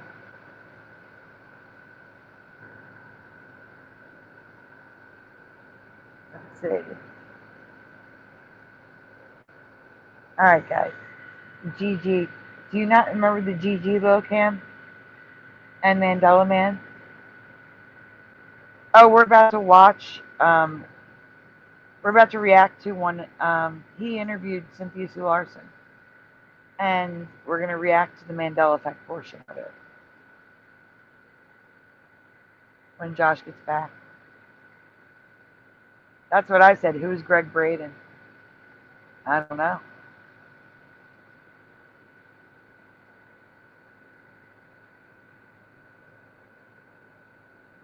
Let me see.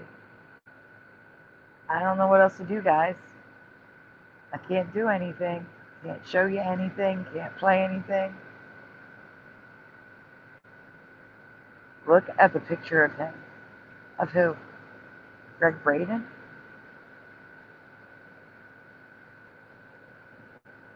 All right, I'm back.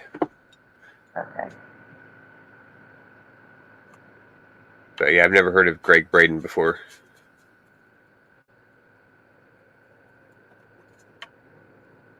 Me either. But he's got 962,000 subs. So That is a lot. That is a lot. Also, Morgan's throwing donuts in the chat, so I gotta put a donut on the screen. There's a donut. Okay.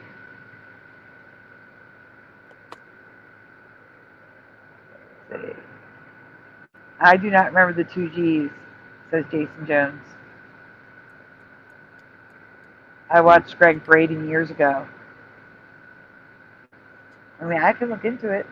If I find residue, I can cover it. yeah, I don't remember anybody ever having 2 G's, named Greg.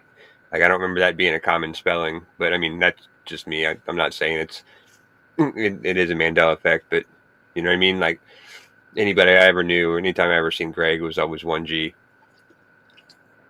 Same. Even in 2000s and 2010s when everybody was coming up with all these crazy ass ways of spelling their name, and like Ashley, like ASHLEIGH, you know what I mean? Like Yeah. just all the different just to be different. It made no Like sense. the Mandela. It's a Mandela for me. I don't remember Ashley Babbitt ending in an I. But it does.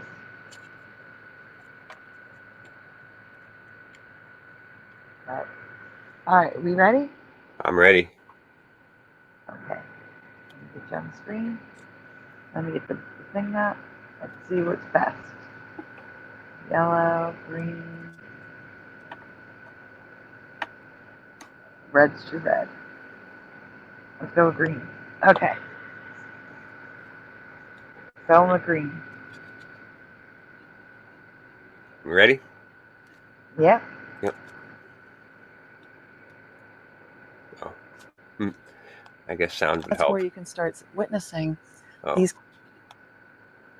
Wait, did we want to just do the get to the Mandela part, or? Yeah, it's a long one, and let's just get to the Mandela portion. All right. I mean, the whole thing was so weird. Mm-hmm. Mm-hmm. I didn't know what to say. Like something strange just happened. But how do you explain that? How do you explain it? And why'd she take letters I don't from her know. boyfriend? Maybe to show that time is not linear. That She could reintroduce them later or something? Yeah, maybe so. I still haven't seen them, but I still saved the piece of furniture, the roll top desk. So if the letters do show up, that'll be interesting. So now we go into the whole notion of Nelson Mandela and his death. That's really where this whole thing got its name. It started out on the Art Bell show. Yes. Just explain it so we have an identity of why it's called the Mandela effect. Okay. Well, clearly Nelson Mandela has died now. Everybody knows that. But there was a time period, I think currently. I know. That's a good question. Well, I think currently he is dead. So yes. That was he died in I think, 2013. Mm-hmm. And are we playing this at 1.25? Thank you. Yes. Now we are. Yeah. Right. The surprising thing for a lot of people is after he passed away, people remembered, I thought he died way before this, like back in the 80s, yeah. when he was still in jail on Robbins Island. And so, this became a topic that Art Bell was getting flooded with calls, faxes, telegrams, everything. So he mentioned it in April 2001 on his radio show. And then it took a while for these things to kind of bubble up through content. Man. 2001, Art Bell was talking about it? No. That's what she So said. when did she coin it? When did Fiona Broom coin the term? I thought it was like 2009 or something, or 2008 that she coined that term. I'm Googling. Because I mean, like when I first got into the Mandela effect, I heard the name Art Bell a lot. But when I looked for him, I think he was already, he wasn't like as popular as he had been in the past or whatever, and never really found him and got into him. But I think she misspoke. Yeah. I think she misspoke because it still says the Mandela effect was coined in 2009 by paranormal researcher Fiona Broom. Yeah. Well, maybe she just meant he was talking about the Mandela effect. It just wasn't called the Mandela effect yet or something. When did Art Bell first talk about the Mandela effect?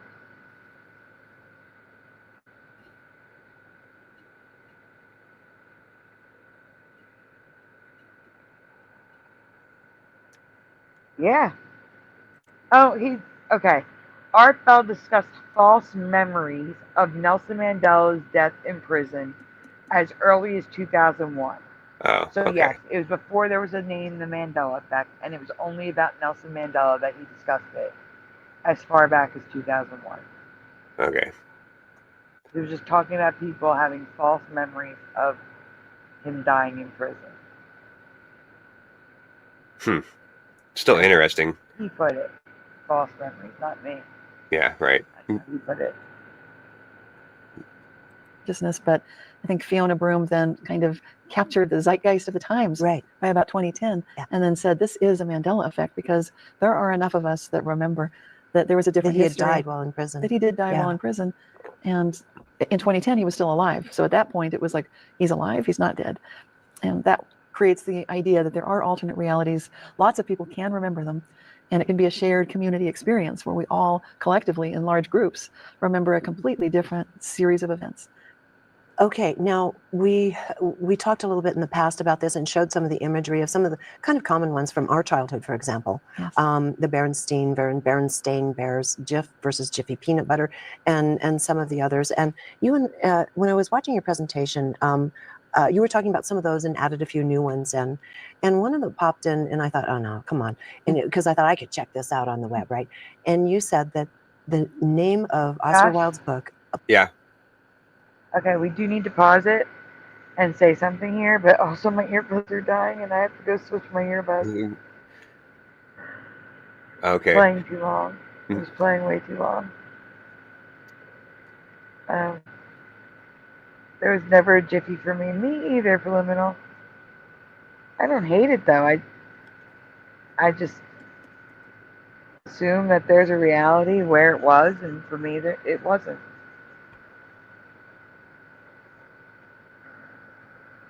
That's all. All right. All right. Yeah, I'm just curious about who this woman is now, because I mean, she seems, you know, semi interested in, you know, what it is, but yeah, she just knows the basics of it. Mm-hmm. I'll have to go check out Gaia, however you say that, GAIA.com. Gaia. Yeah, I was never a good reader. I went to World Harvest, so It's okay. Portrait of Dorian Gray It's okay. had been changed. Yes. Wait, pause. That's I'm saying while I'm switching my earbuds, just remember to pause it if I don't get back in time because I have earbud issues. okay, yeah. I have earbud No, issues. Mandela Man. I covered it. Yes, I covered it. Doesn't mean I'm affected by it. Again, I cover many Mandelas that I'm not affected by. Just because I cover it doesn't mean it's a Mandela effect for me. All right. Sorry, you can go on. I'll be back. All right. Yeah. Preliminal says, why does she look familiar? Yeah, I don't know. Yeah, she didn't look familiar to me, but I'm curious who she is. one for those of us that like literature, because we do remember the portrait of Dorian Gray. And now it's only ever always been a picture of Dorian Gray. Yeah, so. Right. And I thought, well, surely we could look into this and see where it changed, what happened. And so I just thought, no, I'm just going to, because I'd looked at the others and I remembered virtually all of the others examples you had used, Yes. the way you remembered them, Yes. and the way the vast majority of people remembered them. And so I thought, this is odd. No, that can't be. And so I just picked this one up and thought I'd run with it. So I went online and an interesting thing occurred. I wrote Portrait of Dorian Gray. Yes. In the search bar. And a page popped up with one listing after another, one link after another, under a portrait or the portrait of Dorian Gray. And I thought, see, it's right there. And I thought, that's so wonder cool. what she was talking about. I bet when she clicked on him, it took it to a picture of Dorian Gray. Would be my guess. It's right there. So, and I clicked on one of them, went to a page, and then it popped up a picture of Dorian Gray. I thought, okay, now this is what Cynthia was talking about, but let me go back to that previous page. Hit the back button. All those had shifted over to a picture. Anything I couldn't force with search. That's crazy. Like I've had that happen where it's changed while I was researching it, where, you know, it was just like that, a list of, you know, the old way. You back? Yep, I'm back. All right. And then, yeah, then like the next day I went and researched that same exact search. I still had the, you know, the tab open, and when I went back the next day, it was all changed to the current reality. It's crazy. I could not force it back up to ever get a page with all those Portrait of Dorian Gray links. Right. This is one of the most convincing experiences. It's called, in the vernacular, a flip-flop. So it's like you see one thing and then it changes to another, and you know you can trust yourself that you saw that. Oh, yeah. You know for sure. Even though there's no proof, you can't convince somebody. Oh, I saw it there. That's why I clicked on it. Yeah, exactly. And I thought, see, there are a whole bunch of them.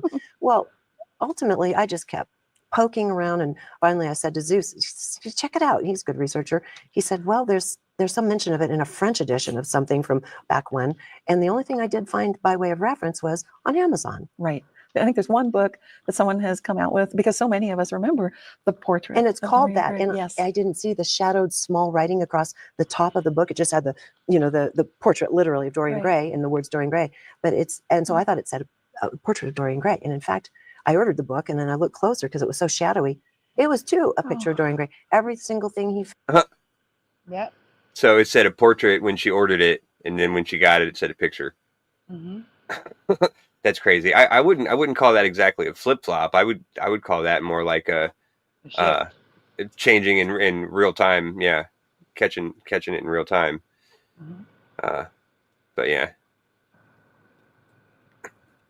I'd be pissed. I'd be sending that back. Preliminal says, portrait for me. I asked a friend who was unaffected about portrait or picture, and they got angry at me. Yeah, that happens, Preliminal. Exactly what happens.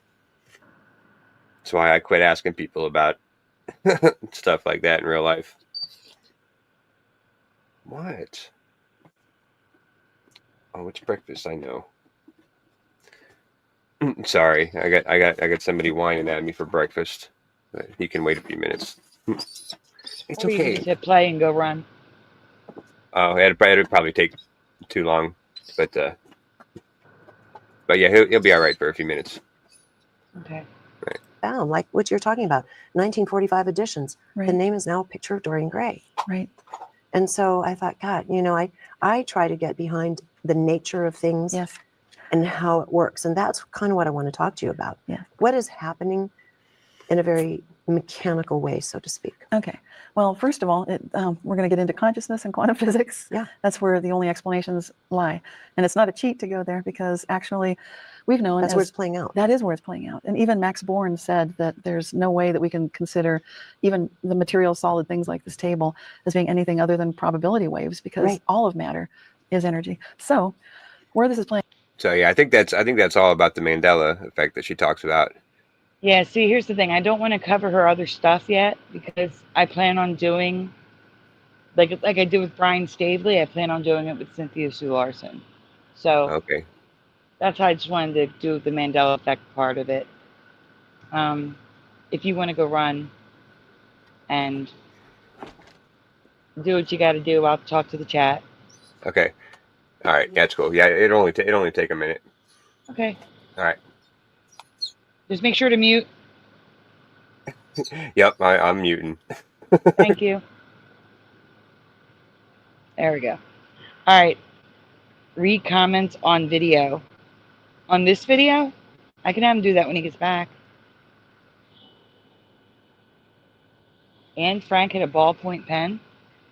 Ballpoint pens, I believe, were first invented in the 1920s or 30s in this reality. Let me see. Ballpoint pen. Let's see. The ballpoint pen was invented in 1938. Wait. While an earlier patent for a ballpoint pen was filed in 1888. No way. I thought it was the 20s or 30s, not 1888. No. But 1938 would be right on par for Anne Frank. That's okay, Unbroken. It's okay to have the current reality memory. If you remember the picture of Dorian Gray, that's fine. I knew some people, I've seen some people that remember the painting of Dorian Gray. I remember portrait, but some people actually remember painting. Does anyone in the chat remember painting?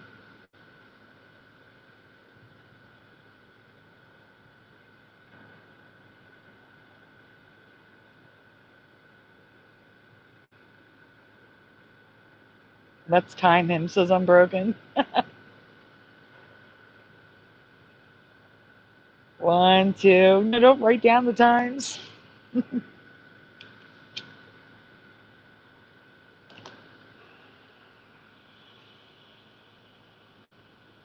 YouTube may see that as spam and time you out. The Polaroid of Dorian Gray. Could you imagine? The whole world would have to wake up to that one. Hellcat definitely remembers painting.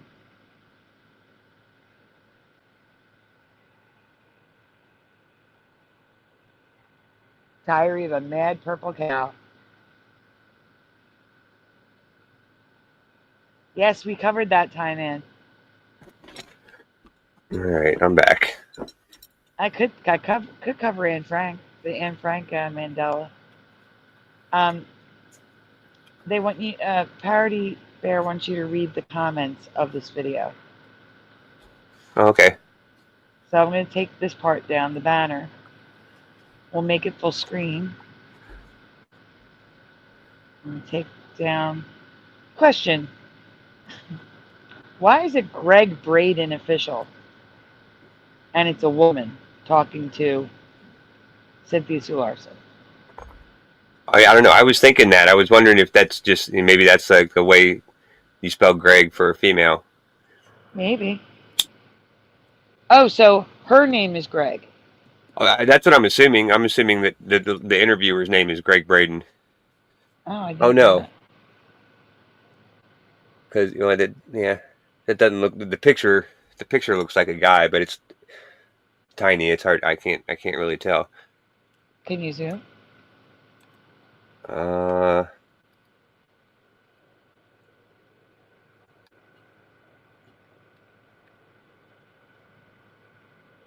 You're going to want to zoom for the comments anyway, right? Oh, zoom too much. Uh-oh. There. Yeah, that's a guy. Yeah, it definitely looks like a guy. That is a guy. All right, well, let's see.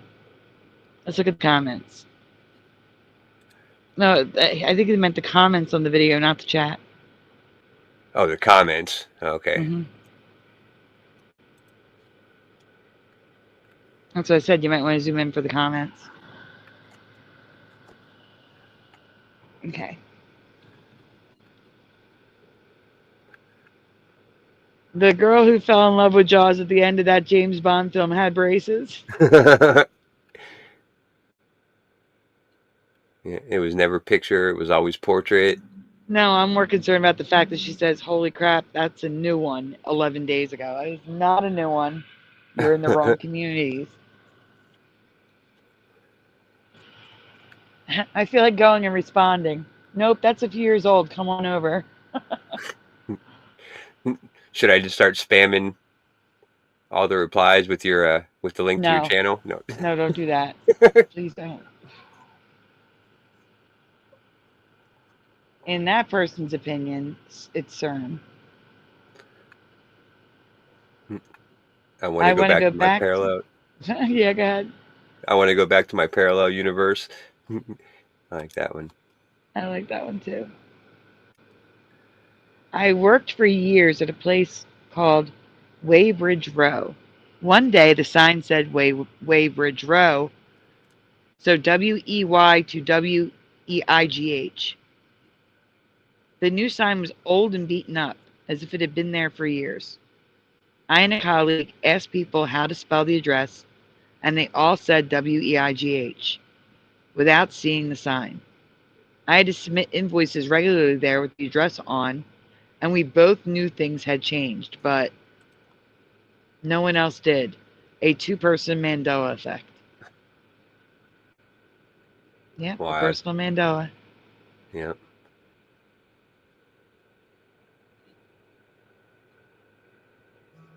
Let's see. Back in Oscar Wilde's time, they would use the word portrait, not picture. Exactly, Caitlin.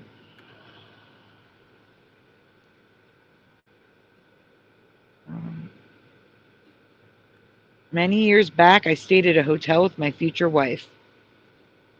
I'm very location-oriented and never get lost. The hotel isn't there anymore. Not just removed and built on.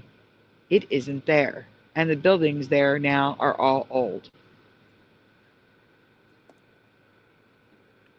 The one that drives me nuts is I Love Lucy. When Ricky would say to Lucy, you got some splaining to do. He's got explaining. I remember hearing that 100 times. My husband would say that to me years ago when I spent too much on the credit cards. And now apparently he never said that. Okay.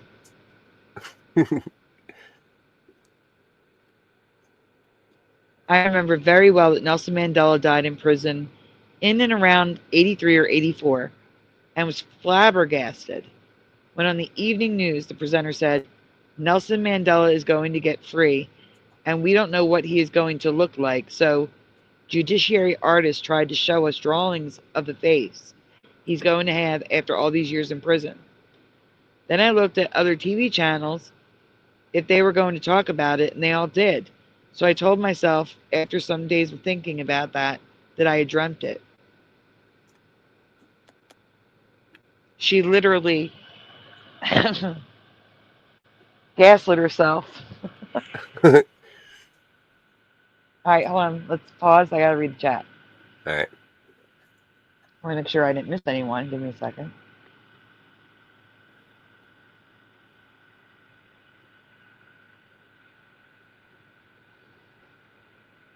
I understand preliminal, but I may have this interview in that I'm going to be covering Cynthia Sue Larson. So you guys are welcome to go listen to the interview on your own, but I don't want to react to the same interview twice.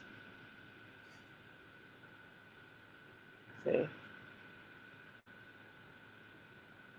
Now, Mandela Man, you've been listening to him for years.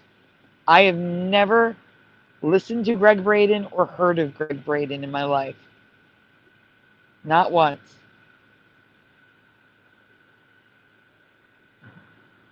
Why did Hellcat say it's a trap reel? It's a trap. Hello, Niquarius. See, I did miss someone. What were you going to say? She'd made a comment earlier. I don't know if that was before or after the it's a trap, but she says, Sandy and Josh, what if we got it wrong and backwards this whole time? They opened something 200 years ago, and CERN is what they've done to try and fix it now that they have the technology. Oh. That's an interesting theory. It is.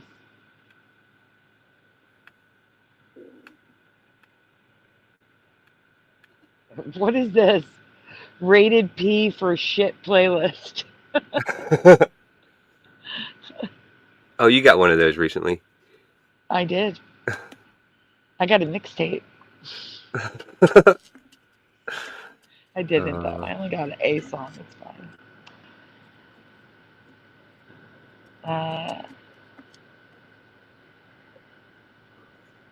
Oh, stop it. Don't say never mind. It was funny. And the comment was after. Oh. So that was something else. For preliminal, Nelson Mandela died in 91. Yeah, I seen that. That's interesting. They did play the sappy falling in love music. You're correct.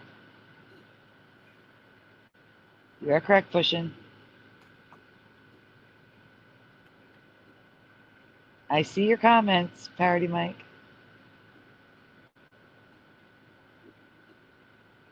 I Googled him. I do not recognize him, Mandela Man.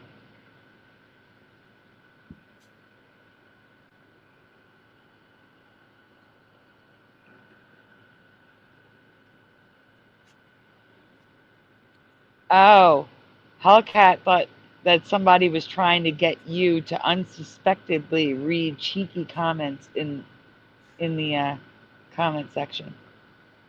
Oh. I haven't seen any of those yet. But Cannibal Beaver Hallucinations Bears in the chat.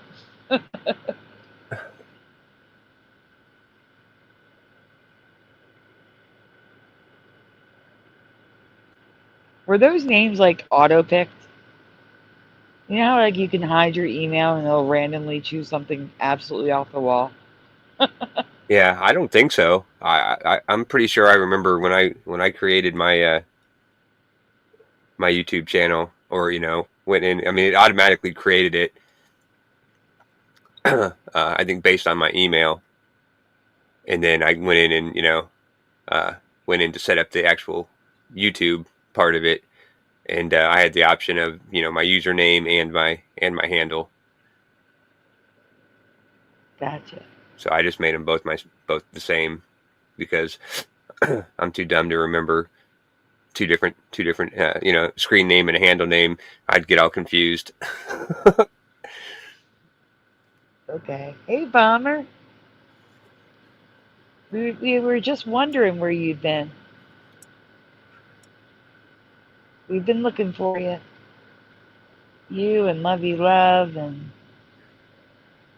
a few others that I can't think of off the top of my head right now.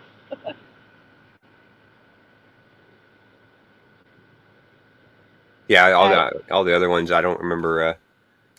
I don't think I'd even heard of before. Like you were naming some old people or people that hadn't been gone for a long time. Yeah. Yeah. Do you see any more Mandela comments that you can read? I like the portrait. It's portrait, and it's lion lay down with the lamb, not freaking wolf. I agree. So let them know that it's not even that the wolf lays down with the lamb. It's now dwells with it, or it lives with it, or eats with it. Yeah.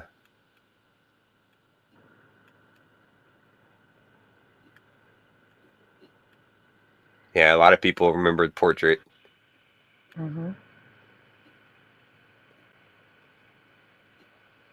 And like I said, some people, including in our chat, remember painting.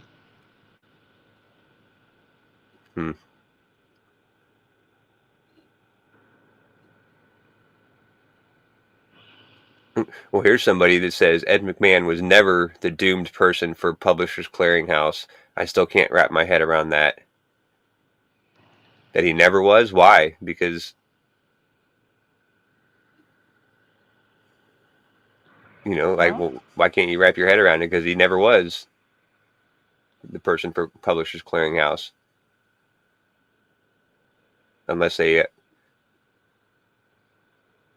should put like a question mark or something. Mm-hmm. But yeah, I don't know. I'm taking my medicine. That's why I should read. Yeah. It looks like everybody in the chat's pretty much, or at least the ones that left comments, or I'll remember it the way a lot of us do. The selfie of Dorian Gray. Come on.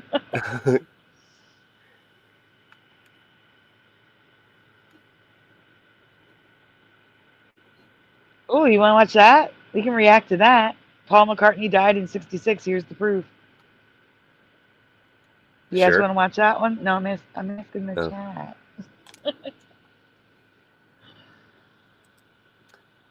My opinion doesn't count. No, your opinion counts. I'm just a hired help. No. No, but I'm saying the chat matters a little bit more than we do, you know? Since when? No, I'm just kidding. Yep, Sandy, Billy Shears. No, I'm asking, do you guys want us to react to that now? Yes or no in the chat. Do you It's want to only hear about 13 Paul minutes. McCartney? I put hello Sandy Diva in my comments as Parody Mike. Sure, says D-Man. If he refreshes, he's going to lose that video because he didn't open a tab. No, I got it. Okay.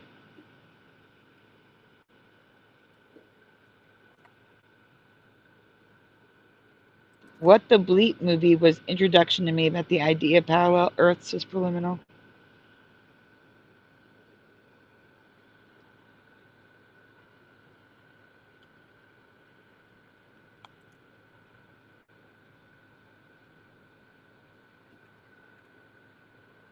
Well, I'm glad it was almost. And I'm glad you're okay.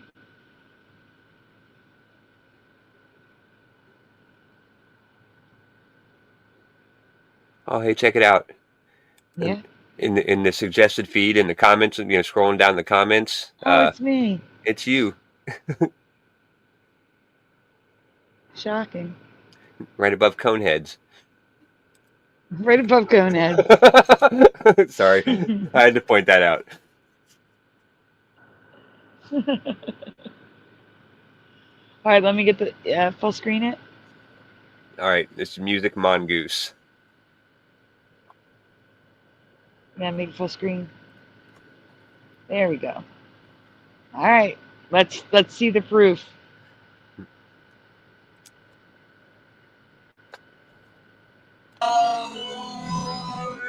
Oh no, the music. Hopefully, the way they have the music, it won't trigger. Fingers crossed. Yeah, He it never sounds like wore it. his shoes. We all knew he was dead. Yeah, it sounds like it's like backmasking, like it's playing the music backwards. So that shouldn't get copyrighted, I wouldn't think. I thought that they just slowed it down like to the slowest possible setting. Oh, I don't know. I used to I was into the backmasking thing in the 80s, and you know, because my parents believed it, and you know that's why I was never allowed to listen to rock music, because you know there's devil messages when you played backwards, and and so I listened to like the Christian radio talk guys or whoever. I listened to that all the time. I loved the backmasking conversation. Yeah. No, right now. Oh, that's why. It was, sorry, it was slowed down to 0.25. No, that might be a good thing. I tried to put it on 1.25. Yeah, but if you're playing the Beatles music,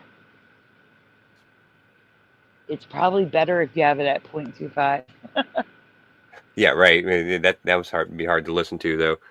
Do you want me to? No, but maybe move to like 0.5 until we get through the intro. You know. Okay.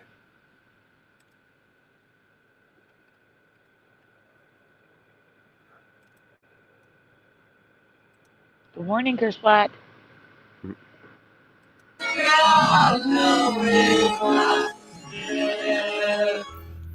That was Okay. Now we can go to 1.25. Yeah.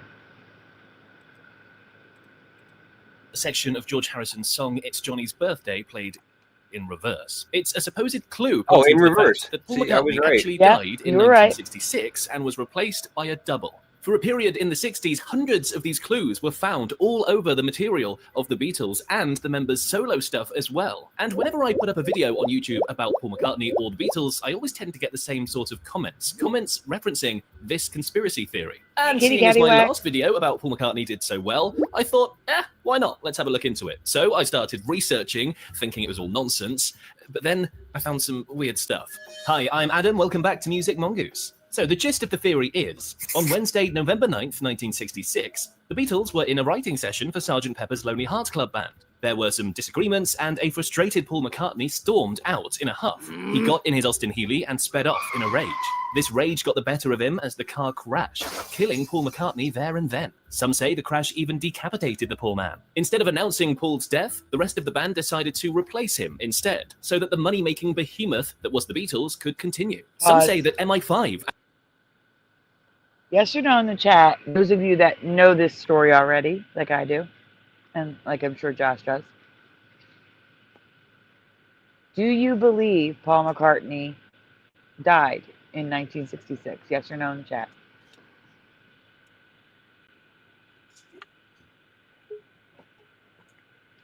Josh, what do you think? I don't know. Like, I'm torn on this one. Like, I mean, I think that that there's a lot of good evidence or stuff that that would show that he did. But yeah, I mean, I can't say for 100% sure or not. But if I would say more than 50%. So I would probably go with the yes. I think he probably did, but yeah, I don't know for sure because they've been covering up shit like this for hundreds of years, and they're pretty good at it by now. By the 60s, they pretty much perfected how to get rid of somebody and bring somebody new in. Mm-hmm. Yeah. So that's my thought. Okay, so in the chat we have Julie with yes. Maybe for Sadly Karen. No for Go-Kart Bob. Yeah, kinda, says Pushin'. Yeah, probably, says D-Man. No for Chris Black. Yes for Mandela Man. No for Time Man. Maybe for D-Man. Let's see. Let me go back the other way now. Maybe for Last Flyboy. Hello. Let me write Last Flyboy down. Good to see you, Last Flyboy. No, Juice Squirrel dead, says Lil Cam. Yes, says Parody Mike.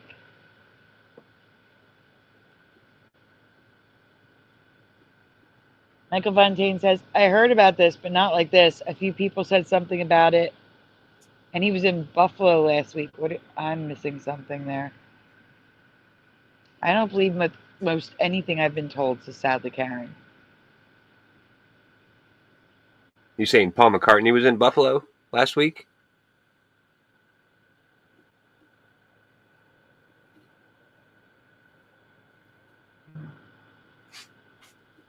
Cupcake said, Cupcake.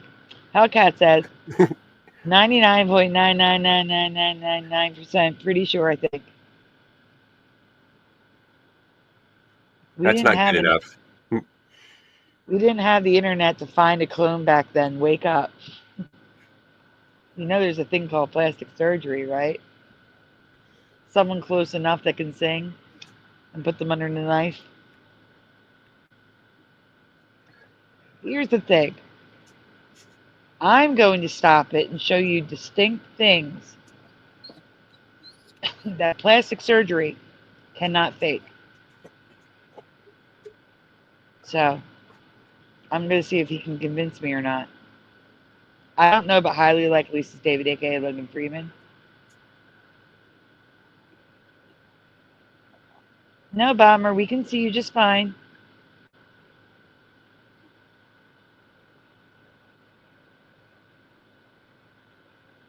Yes, Paul McCartney was in Buffalo, says Becca Fontaine. Oh, cool. Well, thanks for joining the chat, Last Flyboy. He said this is the first chat I've been on in months. I know. That's cool. That's why I said it's good to see you. Yeah. All right, we can continue.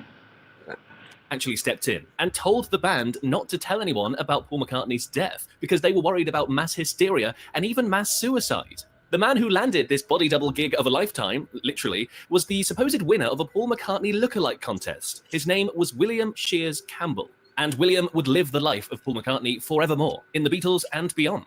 So they managed to find a man that not only looked like Paul McCartney, but also had the natural creative talent in singing and songwriting as well. That was lucky, eh? Despite the absurdity of it all, there is some truth. What's that? I said, he's like, that was lucky, eh? Yeah, it's like finding $20 on the street. Hellcat says the walrus clue is pretty creepy, and the yellow submarine pretty creepy.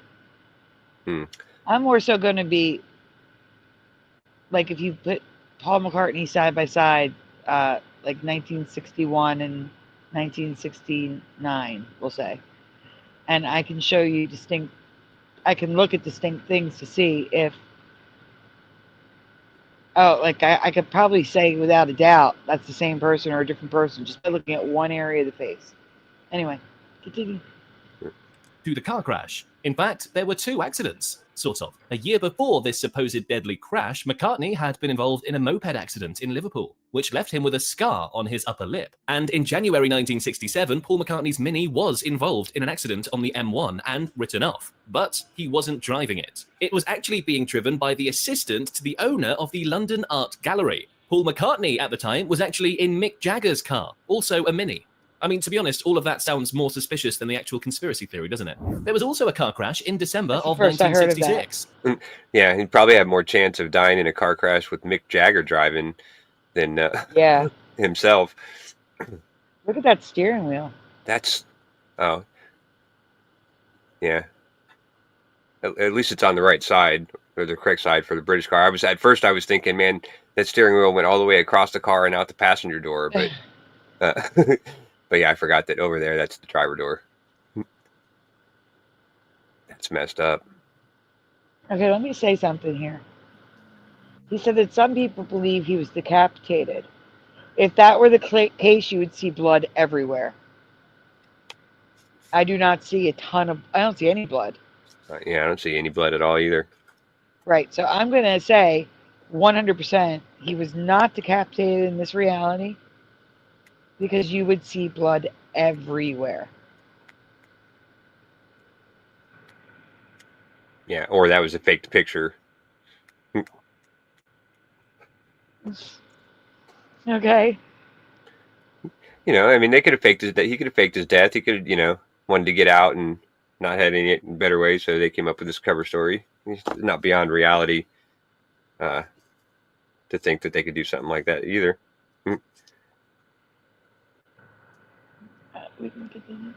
He could be off living with Tupac. Around the same time, Paul McCartney And Elvis. supposedly died. This is the actual photo from the scene. It was being driven by Tara Brown, and it wasn't an Austin Healey. It was a Lotus Elan. The car crash did kill Tara Brown, and his death did inspire John Lennon when writing A Day in the Life, hence the connection with the Beatles and Paul McCartney. So McCartney wasn't involved in that accident. Or was he? Pause. Okay, so that car was not from Paul McCartney's accident. Okay, we can continue. Right. Don't think so, because Paul McCartney was actually officially on holiday at that time in Kenya with his then girlfriend, Jane Asher. Or was he? Very convenient to be out of the country. Rumours started spreading following these events, and it caused a Beatles newsletter to actually issue a statement saying that the rumours were false and Paul was alive and well. The article did mention the crash on the M1 involving Paul McCartney's Mini, but of course denied the claims that he was killed. Then the whole thing sort of went away for a bit until 1969, when it re-emerged. In September of that year, a man called Tim Harper wrote an entertainment piece about the rumours in a campus newspaper in Iowa. Harper inadvertently caused the rumour to spread once more, and it gained a lot of traction. One day, a caller called in to Russ Gibb. Russ was a DJ on WKNR-FM, and this caller asked him to discuss the theories about Paul McCartney's death. The caller then asked Russ to play Revolution 9, a Beatles track, in reverse. Russ entertained the idea and... Okay. I hope they show a picture of him before and after. If not, I'm going to have to go searching for it. Yeah. Well, I was thinking it's pretty crazy that they're talking about, you know, like the rumors of his death they started talking about it like a year after his death. And didn't he say it was 1968 that he supposedly died in the car crash? Yeah. And they're already talking about it in 1969, just 1 year later. But anyway, sorry, go ahead. What were you going to say? I was looking at the chat. Give me a second. It's a 550. I'm confused by the chat. I'm sorry. Okay. Yeah, it's easy to get distracted. It is easy to get distracted, and especially when you don't understand what they're talking about. Yeah, right, because the chat, you know, a lot of times goes off and starts talking about different subjects, and if you could miss a couple lines, and you're like, huh, what's going on? Huh? What are you talking about? At least Ormane's not in here causing havoc in the chat, like. Oh my goodness! Don't even. I mean. Not that we wouldn't like Ormane here, but yes, Ormane here would be good. Yeah. Some of the comments from your show, oh my. Those are great. I'm gonna have to go back and like screenshot and make a little short out of it. Oh my god. Because I still haven't read them yet. Like I haven't gone back and read the whole thread yet. But yeah. All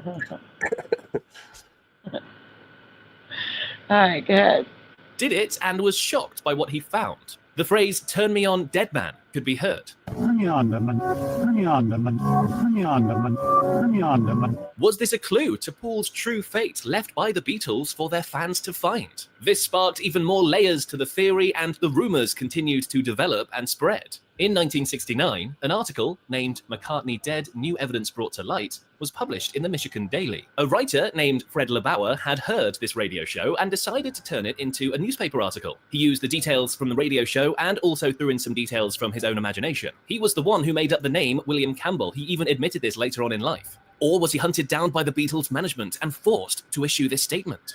While the article was intended as a joke, he made the name up Like you can't did that, so they never really had a look-alike contest for Paul McCartney. Right. That's they're claiming. Let me fact check that. Hold on. Because I mean, I thought it was kind of fishy when they said, that they picked a guy that won the look-alike contest, and I'm like, well, that would be really suspicious if they have a look-alike contest and then Paul And why just for McCartney. Paul? Why not for all of the Beatles?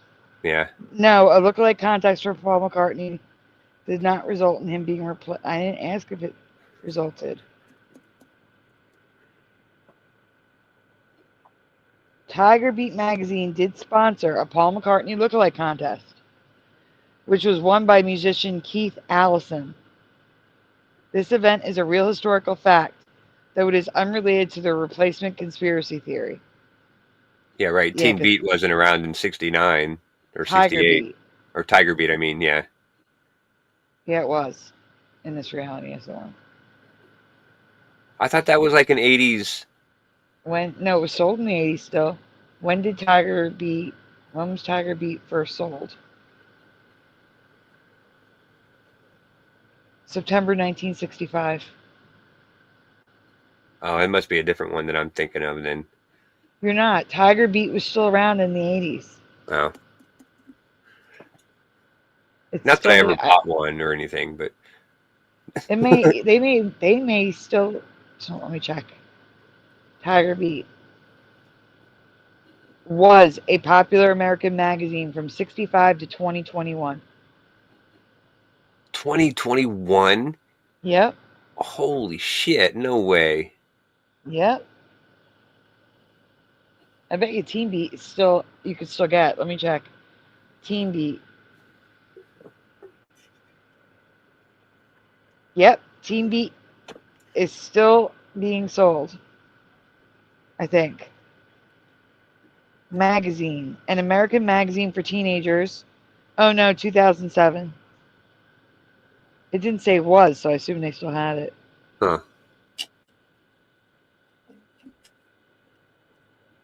Even 2017.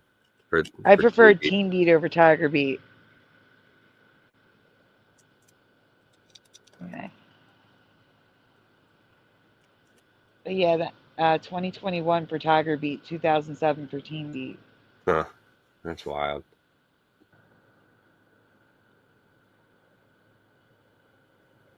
All right, we can continue now. Did spark a new trend of intricately examining Beatles music in the hope of finding more clues, pointing to Paul's death in 1966. College students in the US became obsessed with this in the late 60s, and they actually found some more clues. Like, a lot of them. Firstly, the opening lyrics of Got to Get You in My Life state, I was alone, I took a ride, I didn't know what I would find there. Sort of reminiscent of Paul's rage-fueled drive after that Sgt. Pepper's writing session. And of course, in A Day in the Life, we see the lyrics, he didn't notice that the lights had changed. Again, referencing a car accident. But this one, of course, was about Tara Brown, who we discussed earlier. Or was it? People also theorized that the song, She's Leaving Home, points to the exact time that McCartney died. Wednesday morning at 5 o'clock as the day begins, the lyrics say. And in Lady Madonna, we hear, Wednesday morning papers didn't come. Could that be a hint of the media suppressing the truth of Paul McCartney's death? And the clues don't stop there either. At the end of Strawberry Fields Forever. Again, the most important thing for me is going to be a side-by-side. Yeah. Paul McCartney before accident and Paul McCartney after accident. Yeah, he said 66. I said 68 a few minutes ago, but yeah, I guess it was 66 that he died, or supposedly died. But still, even a couple years, 3 years later, they're already talking about conspiracy theory. It's still crazy. It is. You can hear John Lennon muttering some words that people thought were, I buried Paul. Lennon later clarified that those words were actually cranberry sauce. Or were they, Lennon? Were they? And what about... I buried Paul in cranberry sauce? Why? And why he played the other one? Why wouldn't he play that one? What do you mean? So we can at least listen to see if it's cranberry sauce. Oh. I don't know if you can find that. What song was it he was talking about? Strawberry Fields Forever. Oh. Oh, I'm sure. I'm sure we could find it, but I guarantee you'd get a copyright. Hmm.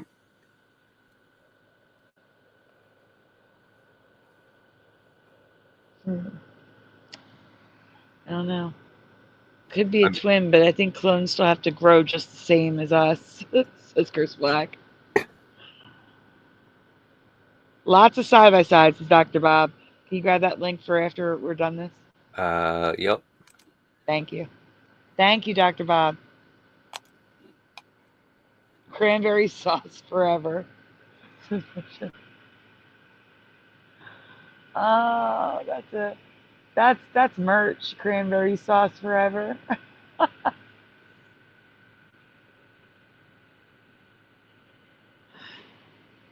Oh my gosh.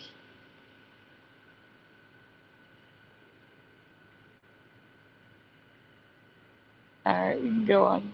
The end of Whenever I you're Am ready. the Walrus. The phrases Bury My Body and Oh Untimely Death are heard deep in the mix, references to King Lear. And at the end of the song I'm So Tired, John Lennon can be heard muttering the words, Monsieur, Monsieur, Monsieur, how about another one? But play this one backwards, and it sort of sounds like John Lennon is saying, Paul is dead, man, miss him, miss him. And remember the name of the man He who plays replaced everything Paul but that McCartney. one. Yeah. Did they? Maybe he got a copyright and he took it out. Huh. Yeah, I don't know. Yeah. Yeah. Yeah. That is kind of weird. Weird. William It's Shears weird. Campbell. Well, he's apparently mentioned in Sgt. Pepper's Lonely Hearts Club Band, the song. The one and only Billy Shears, as the lyrics say. Other clues about the McCartney swap continued to emerge. People have long speculated the shape of McCartney's ears had changed, Yeah. suggesting this was indeed a different man. And let's look at Yeah. Sgt. Pepper's album artwork, the very album McCartney was working on before he apparently died. The flowers are supposed to symbolize McCartney's famously left-handed bass guitar. And at the bottom, Shiva, the destroyer, the Hindu god, is pointing at McCartney. The badge McCartney is wearing looks like it reads... Does that Shiva only have 4 arms? Huh? Oh, yeah. What about forearms? Is that what it is currently? 4 arms for the Shiva instead of 6? Yes, I believe so. Okay. And Shiva's a man. Oh. Shiva was a woman. If you say so. No, definitely.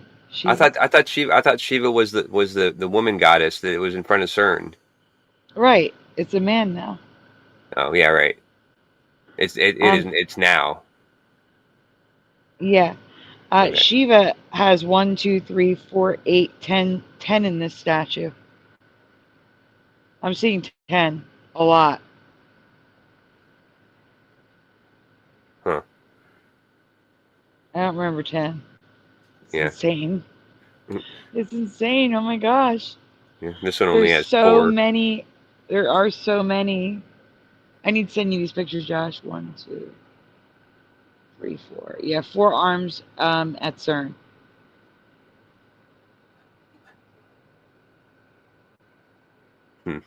Weird. Shiva, the destroyer, the Hindu god, is pointing at McCartney. The badge McCartney is wearing looks like it reads OPD, which stands for officially pronounced dead. But other photos from the session reveal the letters are actually OPP, Ontario Provincial Police Department. What does OPP stand for? Just kidding. Oh my god. Oh no. Were you gonna say something? I was saying, because that makes sense that it stands for the police department. That's all. But Yeah, OPD. OPD could be, like the name of the city and then PD afterwards. But yeah. I am sorry for the truck. Somebody's backing up. They are. I think they're done now. All right. And if you put a mirror horizontally on the drum, the phrase I won, IX, he die are seen, or 11-9, as in the 11th of November, he died, the date of the supposed car crash. Other clues started popping up on Beatles album covers as well. The Magical Mystery Tour record features the word Beatles written in the stars. But whack out that trusty mirror again, and you've got yourself a phone number. 537-1438. Don't call it, guys. 231-7438.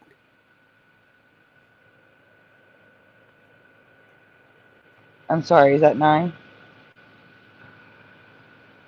Huh? Is that 10 digits? I'm sorry. No, it's 9 digits, but the 5 and the 2 are switched, like they're like mirrored.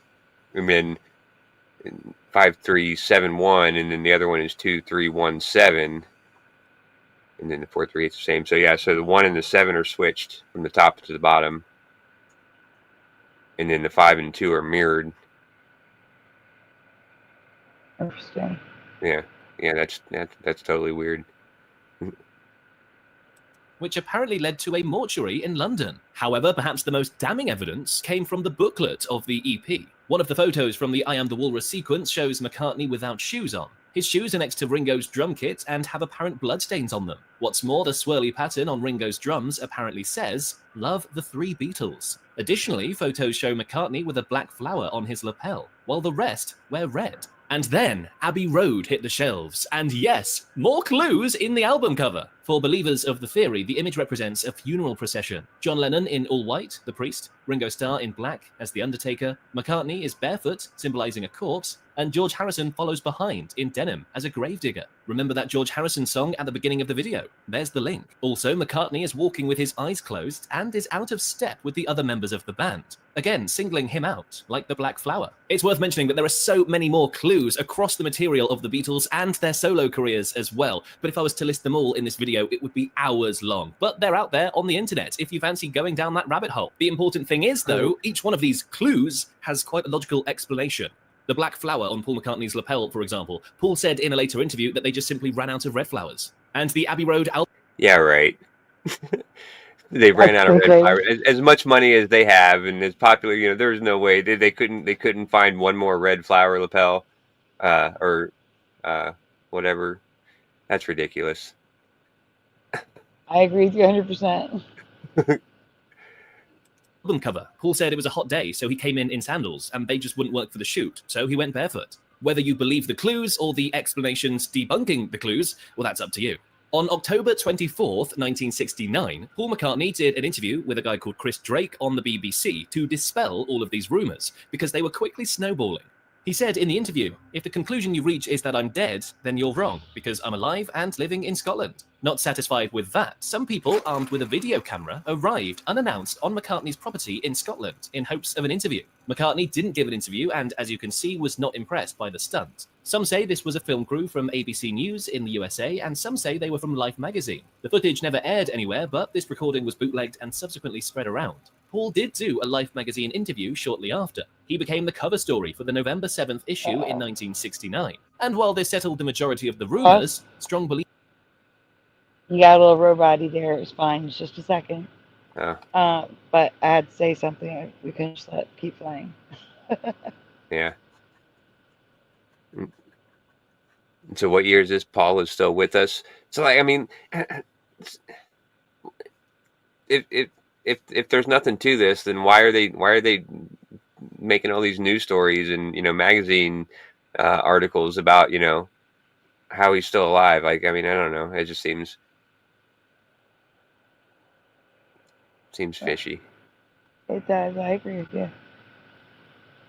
Believers continued to hunt for clues long after and even to this day. For example, in that very Life magazine cover, when you held it up to a strong light, the car advert on the reverse is seen running through the body of Paul. Spooky!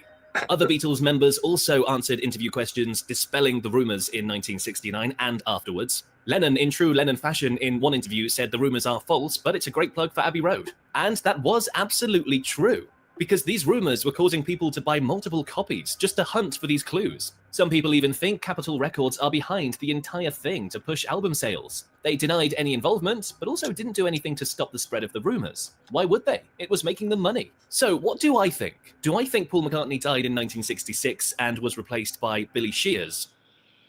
No. No, I don't think I do. But the whole thing really adds to the legend of the Beatles. If anything, this whole theory is testament to how much... Guess who's here?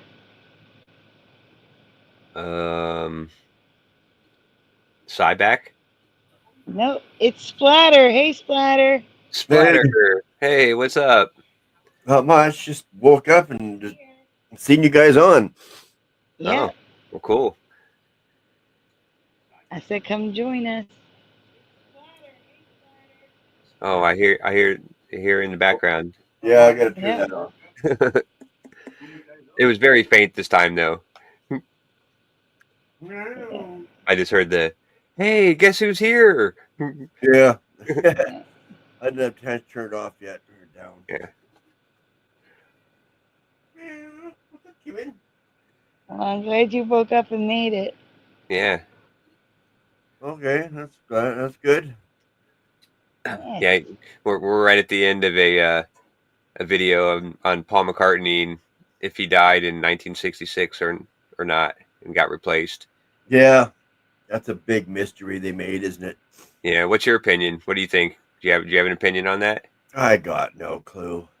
Yeah. See, I was kind of the same way. Like, I don't know for sure, but yeah, I thought for sure maybe he did die or whatever. But then some things like just didn't seem right, and how could there be like two people that could do that? Yeah. And to find someone with the same voice that looks like him, that's just too much coincidence. Yeah. Well, I mean, I thought the same thing, but then if you look at the lead singer for AC/DC, the guy that replaced Angus Young sounds just like him. Like I don't know if he really looked like him or whatever, but he sounds like, I mean, like you can hardly tell the difference between the old AC/DC singer and the new. Like, I mean, he sounds exactly like him. They sound totally different.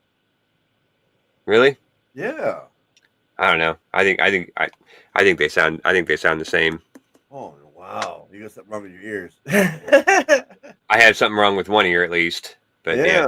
No, get your Highway to Hell and then change and then put on Back in Black and no. Totally. Well, I mean, the different songs have one singer can change their voice can be different for different types of songs. You know what I mean? But overall, I think Well, you can think that. You can think that. Well, thanks. I appreciate the permission to think that. Yeah.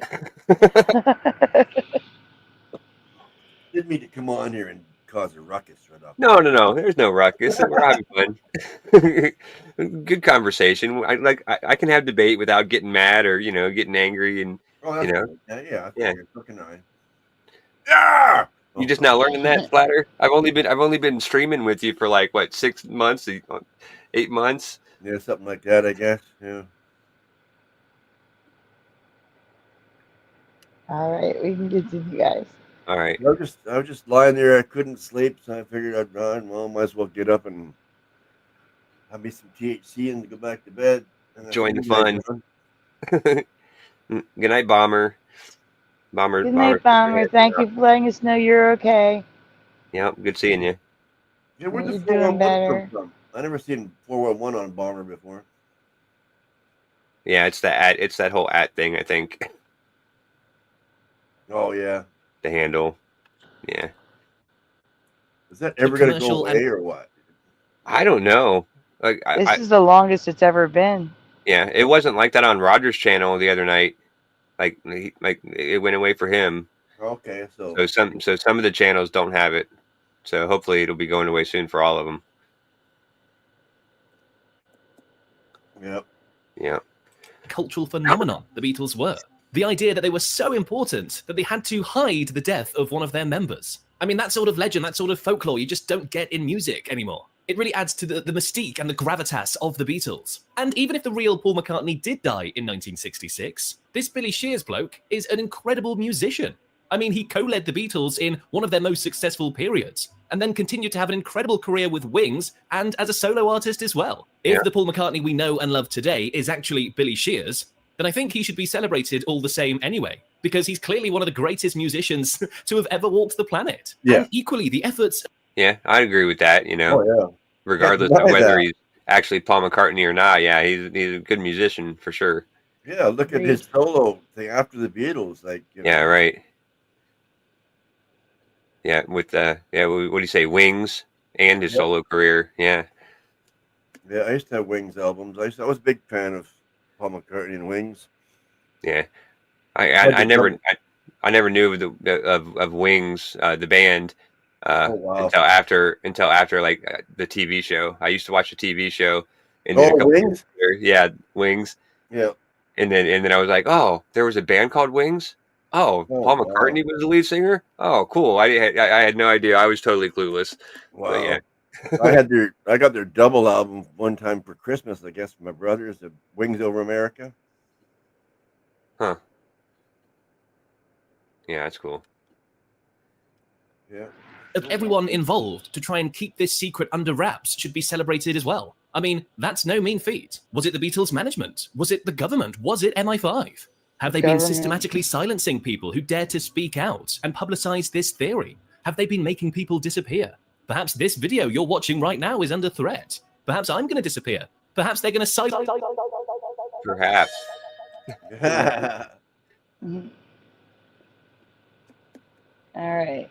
Oh, that was Now pretty let's good. pull up. It was. Now let's pull up that link with the comparison pictures, please. What I saw of it. Yeah, let me find it real quick. It was actually just a YouTube channel, but it was all completely. What the heck made you guys want to do a show this time of night, anyway? We decided last night we were going to do a show tonight when you got done work. Oh. Remember, I said to you, you don't have to be here, but feel free to join us. Oh, okay. I guess I forgot. And when we decided that we were going to have a show tomorrow night. Yeah. Oh, well. I'm here now for a bit. Unless you're ending now and we all go. We're going to be going soon. I mean, it's 7 in the morning here. Yeah. Yeah. Which reminds me. I couldn't sleep, so but I didn't smoke anything today, so I figured maybe that's the problem. Oh wow. Yeah, it very well could be. I might need a photo. It depends on if you can zoom in. Are you full screen? I can't tell with what you're doing. No, this is what it is. This link. Oh, we lost Splatter. The link was just to this channel, and so there's and it's just got videos. So like there's this video. It's 8 minutes, and it's Billy Shears admits many times that he is not Paul McCartney. And then Paul McCartney died in '66 and was replaced by Billy Shears. Greg Martin tells the truth. So I mean, it's just a bunch of different videos, because I mean the name of the channel is Justice for James Paul McCartney. So yeah, I don't know what we want to look I at. hit a button and I just meant to move my mouse out of the way and I kicked myself out. Yeah, I hate that.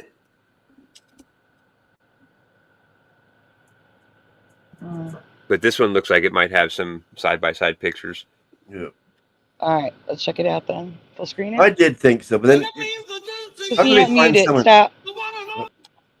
Mute it. Yeah. Sorry. What, music? Yeah. How could they find someone with as much or more talent than the original Paul? That's just too much. Okay, that's not close enough for me. You know? That side by side's not good enough. All right, I'm gonna get a couple pictures. Give me a second.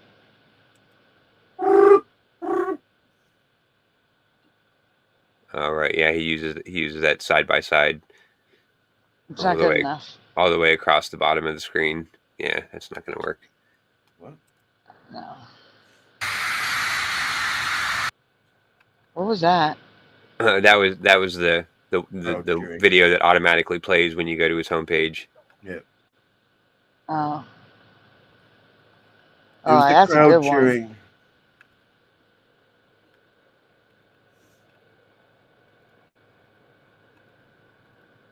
All right, guys, give me a second. I'm getting good pictures of him, like clear ones. Yeah, I used to believe that, but no, I don't. I don't think he died. I think he just made a whole big story just for publicity. Yeah, well, that was one of the theories that they were talking about in the video we just watched, was that that it was just all a big publicity stunt Yeah, from the record company. yeah, I didn't think that for the longest time, but now that's what I think. Yeah, and I mean, and that could totally be possible too. And even if they didn't create it themselves, if it just the rumor got out there, they didn't do anything to dispel it. Yeah, Because the record sales were going through the roof. yeah, So you might as well use it. yeah, right. Yeah, they were going to stop that gravy train. Not a chance. Yeah, they're not showing any side by sides in his post, just old pictures of him. In order to find someone that, like I said, that can look and sound just like him with just as much talent, no, oh no. Well, when did the Beatles come out? Like, when did they start getting real popular? 60, 64, 65. Oh, because supposedly it was 66 when he died, Yeah. right? So how do you really know in one or 2 years how good a musician he really was, if he's only been popular for a year? You know what I mean? Yeah, well, because he was popular in England before they got over here. Well, right. That's what I was asking, is when the Beatles started out and got popular. I didn't mean necessarily here. I just meant in general. Oh yeah. Well, I guess the late 50s into the 60s, and then in 64 they broke into the States. Oh, so late 50s. Okay, so that would be 5 or 6 years would be a little bit more. Yeah. A good sample time of seeing. Oh, look at that doggy. Yeah, but just people just sort of jump right to where they jumped to America. You got to think back to they were big before they made it to America. That's what made them come to America, is they got big over there, right? Okay, let me see something.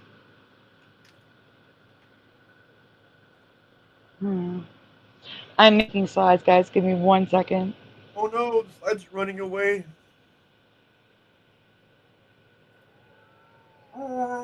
I'm just trying to find a good comparison. Is it big, beautiful green eyes?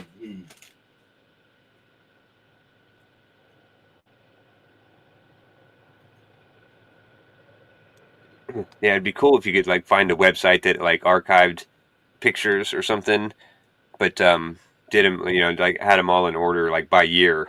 Yeah. Or something, so that you just had a bunch of pictures from 65, 64, and then. Oh, I know it's the right year. There's got to be some somewhere. Just a matter of finding it. I know this is right because he looks so much younger here. Yeah. Well, if it's out there, Sandy will find it. Yeah. Oh yeah. That's what she does.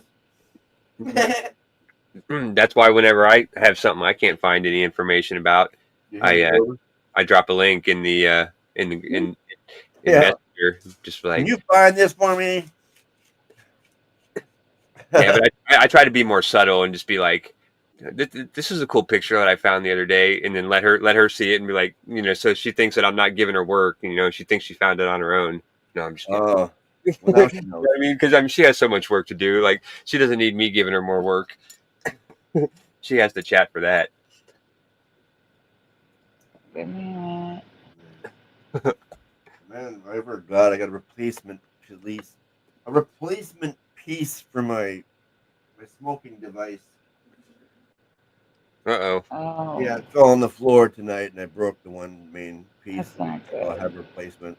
Oh, you don't have the replacement? Well, I do, luckily, but I'm gonna have to get another one because I don't. Right, yeah, in case that happens again. And then I don't have a replacement. You know what I mean? Yeah, right. Yeah, I know exactly. Yeah. Oh, yeah. Guys. Hold on, I gotta go find another picture. Give me a second. I'm sorry. It's all right. No, what was the year of the What was the year of the accident? 66. Okay. Was that when he supposedly smashed his car up? Yeah, right. And they wrote a song about it. Yeah, right. And a couple of them, I think, like Well, one, in life, anyway. one, He put yeah, his mind one. out in a car. Well, right, but then they were talking about there was some other car accident, like that was his car, but he wasn't driving. Like somebody else was driving his car. So there was actually two accidents that Well, I think people were about the getting one where he was with that hitchhiker confused. chick, and she freaked out, and when she realized it was Paul McCartney, and she made him wipe out. No, I don't think so. It was his producer. It was borrowing his car, so it was his Mini Cooper, but he wasn't driving it, and it was he loaned it to his producer or somebody, and then they got into an accident. Well, I never heard that before. But it got reported that it just got reported in the news that Paul McCartney's car was in an accident, and people assumed that it was him driving. Well, yeah, I can see that too. But I heard that he was with the frantic fan that he picked up hitchhiking in the rain, and then she realized that who it was driving, and then she freaked out and caused an accident. Oh yeah, no, I didn't. I don't think I heard that story. That makes sense, the Beatlemania shit. The girl like, it's Paul. Ah! Yeah, right. Yeah. Well, it also said something about like a year before the car accident that supposedly killed him, that he was in an accident on his moped. Paul was in London somewhere, prone, I guess, huh? Yeah, and it looked like it messed him up. Like the picture that they showed, if that was the real picture, like after the moped accident, he had the black eye and whatnot. His face was all jacked up. Yeah, he had a black eye and like a cut on his forehead and shit. Yeah. Yeah, he was accident prone. He lived his life the way he wanted to, I guess. Huh. Or lives, whether he's alive or not. I don't know if he's still alive or not. Guys, I need a picture, and my iPad's freezing on me. Oh no! Put it in the oven.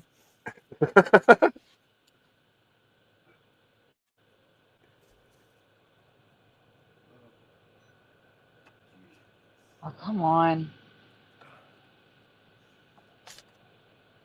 Like I may have found something, and that's why I'm getting pissed.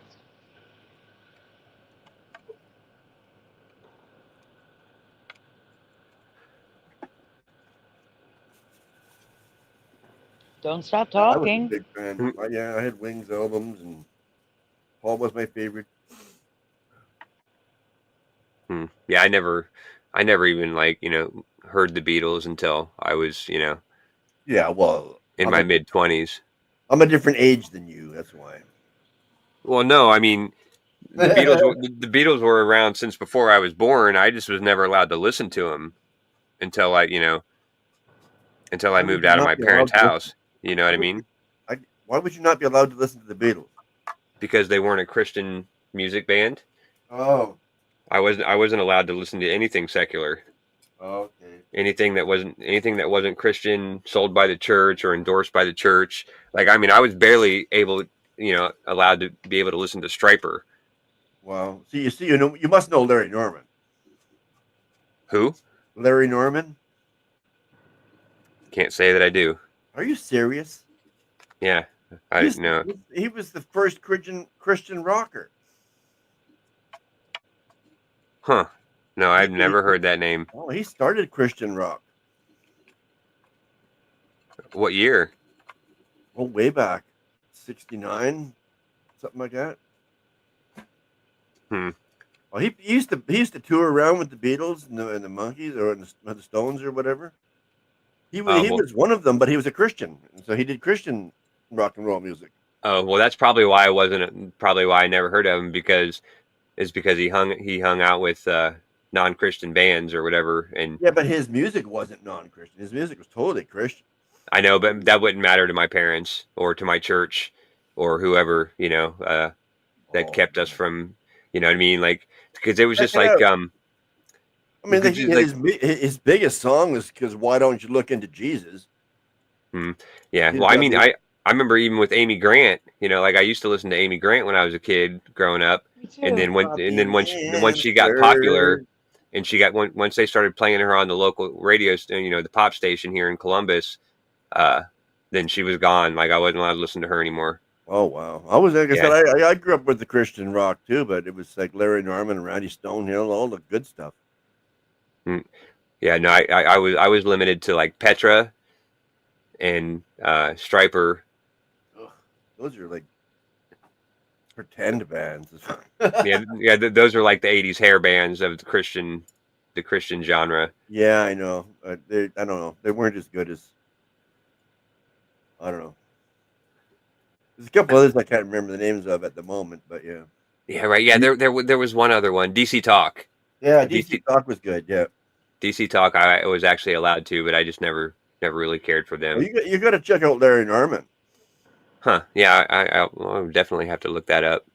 That'd be interesting. He started the whole genre, man. That's wild. It could be a Mandela. Sandy, look it up for me. Paul McCartney have a nose job? Not that I know of. Well, he did. It must He have been absolutely very. did, according to this. Yeah, well, it must have been very little because it didn't notice enough difference. Maybe he got a wart removed from inside his nose. Yeah, well, wait.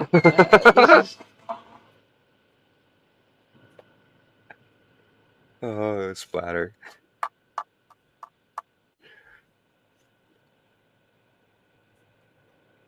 Well, my brother's What the friend was like way hell? into Christian music way back in the day, Christian rock. That's how I got to know Larry Norman and Randy Stonehill and stuff like that. And Petra, DC Talk. Oh my God, guys. Oh Larry started my God. Dude, What? I don't think it's him. I don't think it's him. You think Paul got changed now? Absolutely. Just wait. Hold on. Just wait. Wait, you'll see. You'll see. I used when to someone think that. says, when someone like the guy said, I'm gonna prove it. No, you prove it like this. I'm gonna upload these to Flickr so we can zoom in because that's important. I don't know. Someone that happens to be left-handed and with as much talent as him and it sounds the same, that just seems impossible to me. It does seem impossible. When you see what I'm about to show you, it might make sense. I mean, not make sense, but it might be hard to deny it, is what I'm trying to say. Are you saying left-handed people can't be talented, Splatter? No, I'm saying finding another left-handed person with all I that know, I'm talent. just kidding. Yeah. Well, Jimi Hendrix was left-handed. He was pretty talented. Oh yeah, I know. I'm not saying they're out there. I mean, not saying they're I not out there. know. I'm just giving you a hard time. Because I'm left-handed. Paul. Does he look like Paul? He looks exactly like Paul. But Jimi Hendrix is a black Paul for sure. If he shaved his beard right, they would look exactly the same. Oh yeah, that little color. Just a little bit of color added to him. Yeah, Paul just hung out in Jamaica for a couple years. Got a nice tan. Oh yeah. All right, those of you that were like me and didn't think that, they replaced Paul McCartney, I want you to have an open mind and just hear me out here. Okay? Yeah. That's all I ask, is have an open mind. I'm waiting for the link to show so I can send the link to you guys. Right. Well, it doesn't show up. It's just like a white box at first. I should be asleep. I mean, I was lying there for a while trying to go to sleep. I just couldn't sleep. Damn it. That happens to me all the time. All the time. So don't feel bad. Well, it happens to me, but not all the time. Josh, see if you can see the album this way. Try this link. If it doesn't work, then if it doesn't work, then I'll get you a different link. Just see if that link will work. Okay. It's a pain in the ass. It looks like it works to me. All right, good.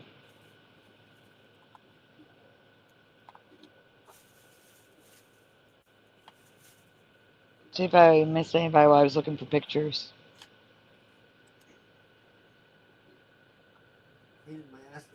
Nope. All right, here we go, guys. Check this out. It's not going on the screen for me. What the heck? There it is. Goes. All right. There's something you cannot change with plastic surgery. You cannot change the distance between the eyes or the width of the nose at between the eyes. You can't change that. You can't. You can change the width of the nose at the bottom, but not the opening of your nose into the skull. That opening is fixed. It cannot be altered. Now here, they look pretty similar Totally. to me. The nose is Right. even tilted the same direction. Well, yes, I will say the one on the left looks a little pointier, but your nose continues to grow with age, and that could be why. I want you to look at something that bothers me. Josh, can you zoom in on the left eye? The ears? No, the left eye. So as you age, your eyes get more hooded, meaning they sag a little bit, and you lose that crease in your... Look at the right side of the left eye, our left eye. What's all the noise? Sorry, that's me. I'm done. Okay. Josh, use your pointer for me if you can. Okay. The inside corner of that eye right there. See there? Look at Josh's pointer, everyone. Now, from the corner of the eye,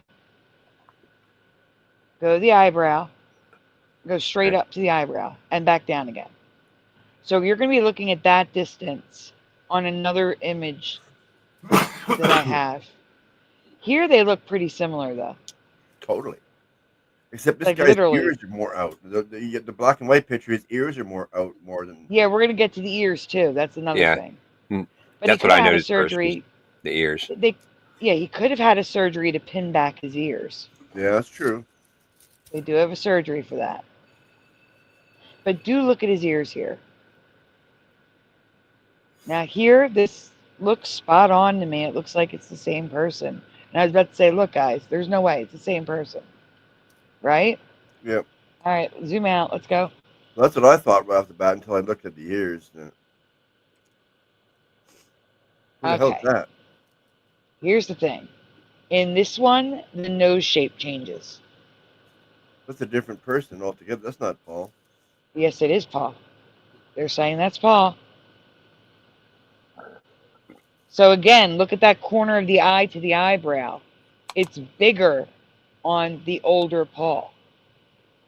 The bridge of the nose is wider between the eyes. He's got a really strange look on his face to make him look different, or that's a different person altogether. It's the same person, Splatter. And the nose is different. The nose is different. The nose is different. Look how huge the nostrils are here compared to over here. And do we notice that in 1961, his ears are still sticking out compared to the older one? Yeah.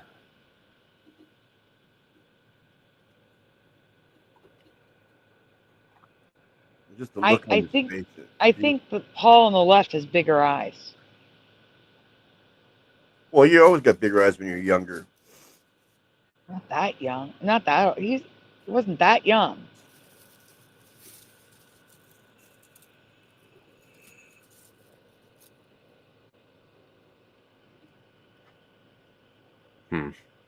But it's going to get weirder. It's going to get weirder. That does not look like Paul McCartney at all. Which one? The one on the left or the one on the right? The one on the right, the beardy guy. Guys, the images are not reversed. Doesn't look like Paul. Wait, stop. These images are not reversed. The same eye is tilted down. The eye on our left in both images is tilted downward, and the other one is straight across. They're not reversed. Okay, next. I reject that picture. There we go. That's Paul again. It is, because those are totally different noses. Now, here's the thing. It's supposed to be the same interview. The same photo shoot. Same clothes. Yet, why is his nose pointy in one and not in the other. I see a different nose. I do. It looks a lot pointier than the other stuff. It's just the shading. It could be the shading.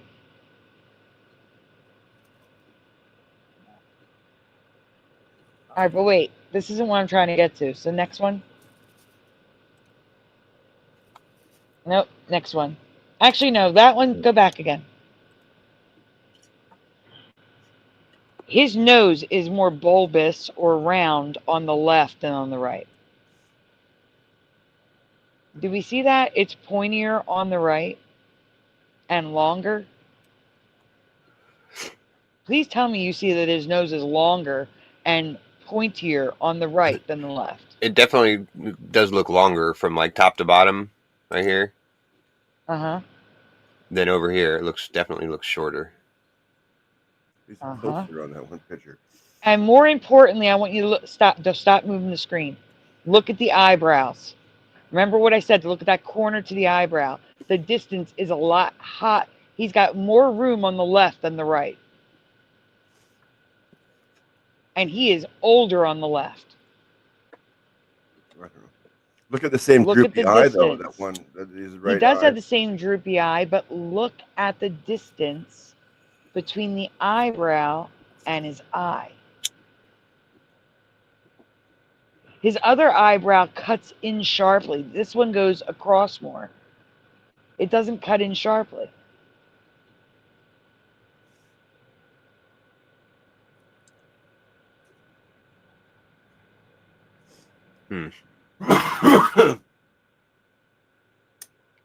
Yeah, I have a hard time seeing the eyebrow thing. Yeah. I'm just noticing the eye and the eyelid on the one, the right eye, whatever. It's well, if you go back and forth between the eyebrows really fast, it'll look like his eyebrows going down on the right. Like for me, it actually looks like it's moving up and down, up and down, up and down if I go back and forth.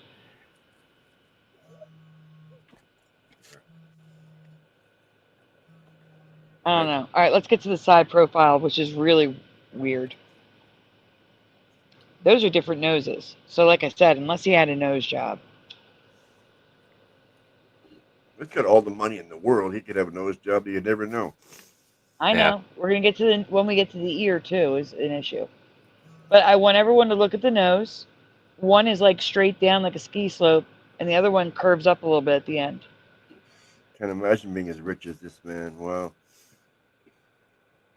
And the distance, now it could be the mustache, but to me it looks like the distance between the nose and the top of the lip is longer on the left than the right.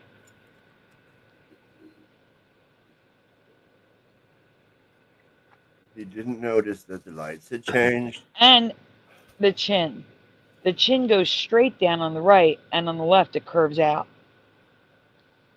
Well, I'm seeing that same line where you get the bum chin thing.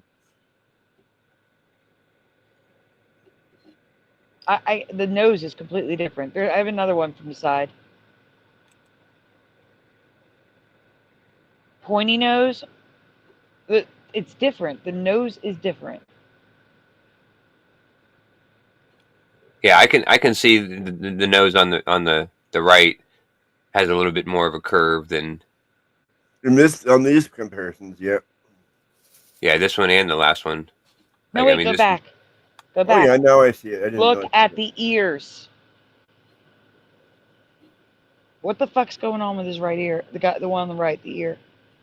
It's got the hair in the way. You can't really tell there. It looks like there's no earlobe at all.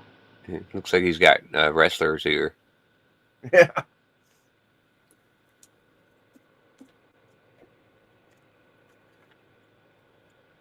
It also looks like his jaw isn't as prominent, but it could just be age. Yeah. It also looks like his eyebrows higher on the right. How many paws are there? Okay, wait. I have another comparison next. It's the same one. The nose comes down more on the older picture than the newer one. Do you see it? It's rounded. It's more rounded too. I mean, it's more rounded. It's a different nose. Yeah, the color Maybe he picture had a nose job. pointed. Yeah, maybe he had a nose job. Okay. But also, he has more of an eyelid than the younger version.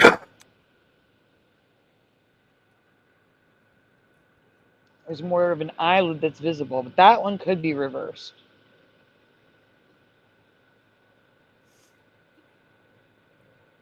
I don't know. That looks like the same person to me.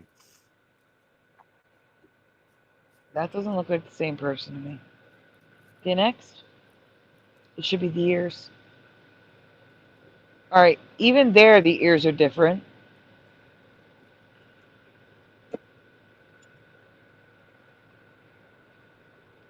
That looks wrong to me. The nose looks wrong. All right, the next one's the ears. It's just the ears. That looks weird, right? That ear just look at. I don't think I've ever seen an ear come in and curl around and That's connect his hair. back.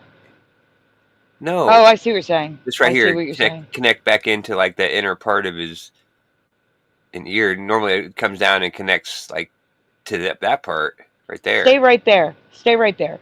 Look back and forth between the two ears. They're not the same. They're not. Enough for the other ear. The other ear doesn't have such deep grooves. But it's got that same inner groove, though.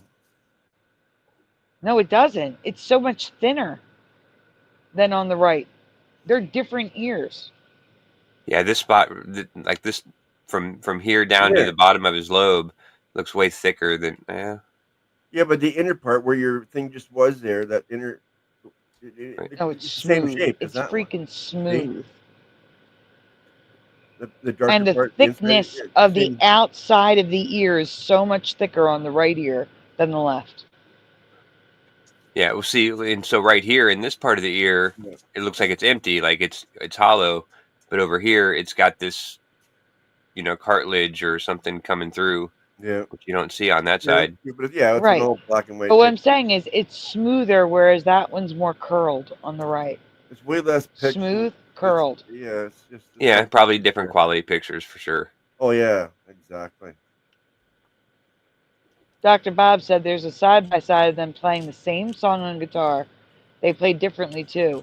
The way they change hand positions on the frets is a different guy.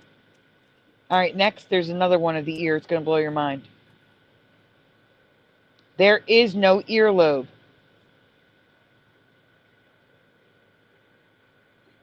That ear is different than that. Can you zoom in on the ears, please? Look at that. What is that? Those are completely different ears. Well, yeah, it looks like one's his left ear and one's the right ear. No, one is flat and one is curled. One ear is flat on the outside edge. The other one is curled. One ear has an earlobe, one does not. One ear's got a little line going down and the other one's wide. They're completely different ears. Yeah, right. I mean, one of them's his left ear and one of them's his right ear. Yeah, No. they could be completely different. And Okay, I've never seen somebody have two completely different ears. Well, no, I agree. Slightly different, but not like that. Yeah, no, I agree that the ears should match on, your left and your right ear should match. Who knows? But technically, you're right. They are totally different ears. But yeah, they look completely different. That's what I'm going to start looking for from now on, because I've never seen that loop come around and connect like that. So anytime I see Paul McCartney, I'm going to be looking for that. There'll be 10 million pictures of Paul McCartney. There's going to be like. Yeah, that's crazy. Mine does. I don't know how it looks. Oh, I see. No, you're saying it goes to the top. It doesn't go down. It goes to the top. I see what you're saying. Yeah, no, mine doesn't do that. Yeah. Yeah, it should connect. Oh, let me get old. All right, I'll get an older, like a current day version of his ear. Give me a minute. All right, yeah. Because I'm guessing I'll do like 2020. The one on the left is the older picture of the old McCartney, or the original. Yeah. Okay. But it's different ears. I mean, Oh my God, he has no nose now. He totally had a nose job. He's got no nose left. Yeah. His nose is so short. I'm serious. If it was right ear, it'd be different. We got right ear, left ear happening here. Which, I'm Yeah. gonna get both. I'm gonna get both of his ears. Give me a minute. Yeah, he was friends with Michael Jackson, so he probably had connections to a good nose surgeon. talked him into it. Yeah, he's like, "Hey, I'll get you a discount, even though you don't need it." Don't you just hate your nose? Why are noses on faces anyway? They should be abolished. Get rid of your nose. His nose is super short and round. He has a super short and round nose now. No one needs a nose. I'll compare it to now so you can see it. To old Paul. So Sorry, you can see it. you were making me choke, Splatter. I had to mute. That was funny. I love your British accent. That was funny.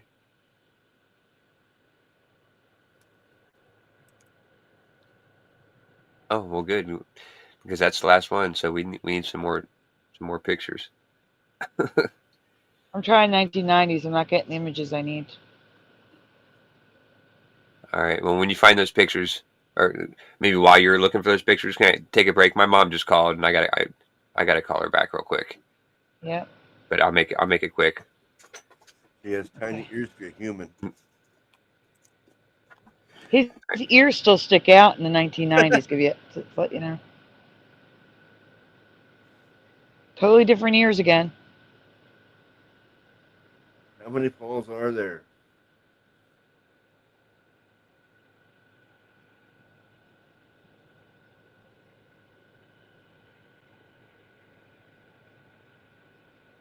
Too many.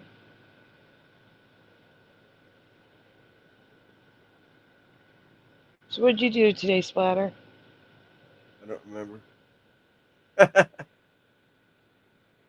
Well, actually, I think I did. Actually, went out to the store tonight. I went to London Drugs and I did get my phone rebooted.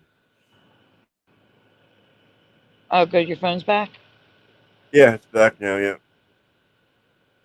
Spent $25 on that. Got some cat stuff. I got a couple bags of Reese's Pieces. Mini Reese's Pieces. Mini Reese's Pieces? Yeah.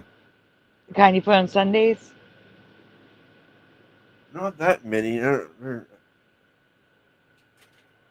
about a quarter of an inch or half inch around, maybe. Oh, yeah, no. Yeah, 2 bags for the price of one. I figure, what the hell?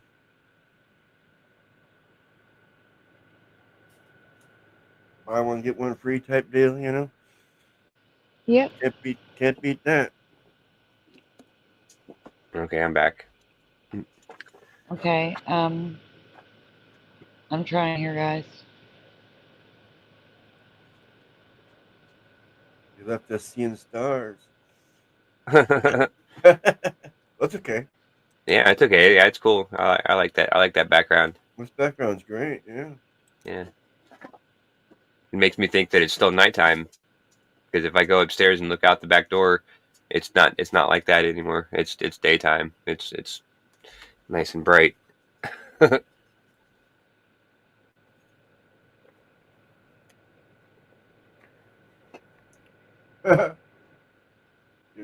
exactly 1 second Pluto time. What is it?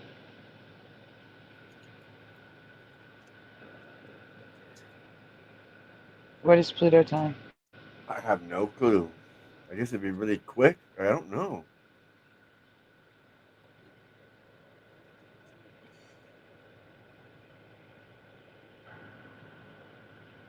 If it spins, I don't know. All that garbage.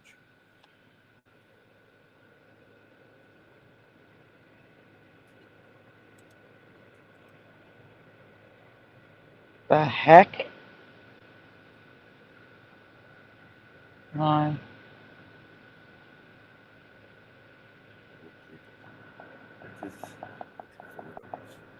My gosh, I can't. Oh, you It wants to approve I'm not a robot, but won't click on the box. Yeah, of course. And I need this image because I'm not finding many of that side. Oh my God. Did he have a stroke?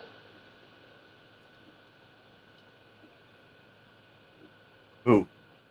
Paul McCartney. Paul? I thought you were talking about Paul, but I Well, who have else no would I be idea. talking about? I know. You could have seen something else and got distracted. Like it happens to me.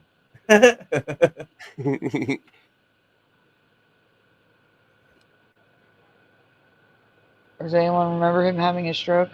No, I don't remember him having a stroke. I've never heard anything about Paul having a stroke. No.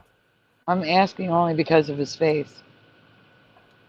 Yeah, he does have that one, the left droopy eye a little bit, but I No, mean, yeah, no. Oh my God. Maybe he No. did, and he never told anybody. I don't yeah, know. maybe. You know what? Paul McCartney back in the day, it's like a little like, not, I think it's the eyes. I think it's the eyes, not the face. He's reminding me a little bit of Kiefer Sutherland in The Lost Boys. Huh.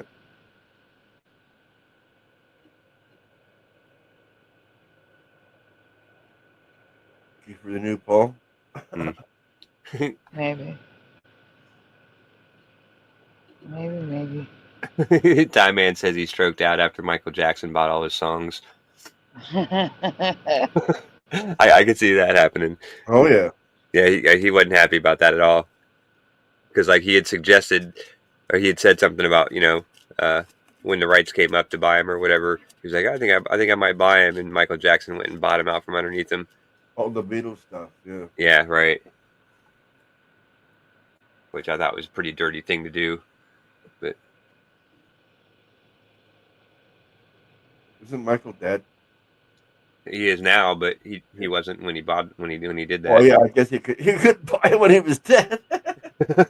Well, you never know nowadays. And The Paul, is estate he still can. alive? I don't remember. I don't know. Yeah, right. Yeah, his estate could, Paul and should that would buy make them more back. sense. But yeah, Guys, Right? I'm moving as quickly as I can. I'm so sorry. Can you guys talk to the chat, please? See what they're talking about?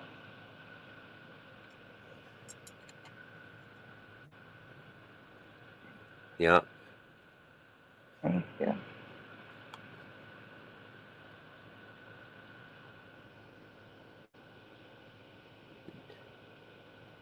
Unbroken says I have a droopy eye now.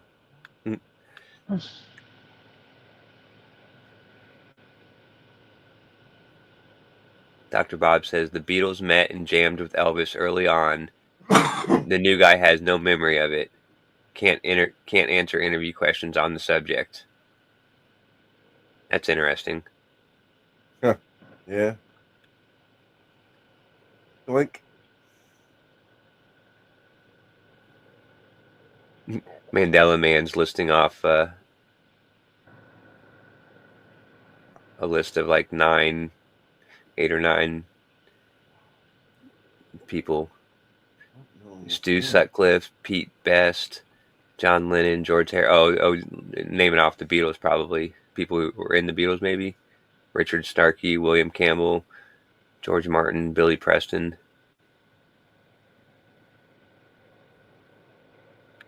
Huh. Yeah, sounds like it. Yeah, I did see a video a while back about that there was a couple like there was other members of the Beatles that before the 4 big ones before they became famous or whatever, which is kind of or maybe it was just about the 5th Beatle or something. Like there was a Beatle before they got popular.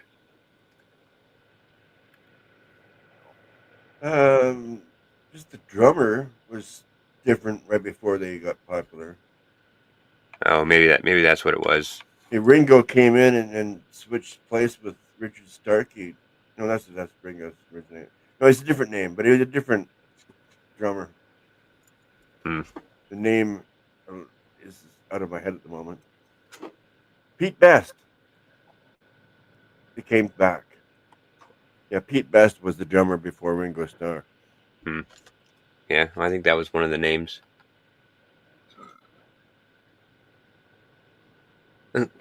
Preliminal saying, Sandy, we can't see the screen. Some reason I am trying. Some reason they figured Ringo was better than Best. Yeah, it's only showing stars. That's just what's there. She's not in StreamYard to put our icons back up on the screen. That's all it is. Yeah, I'm not. I'm sorry. Yeah. Yeah, right. That's what I figured it was, Mandela Man. Is that you just named all 9, but I don't remember there being 9.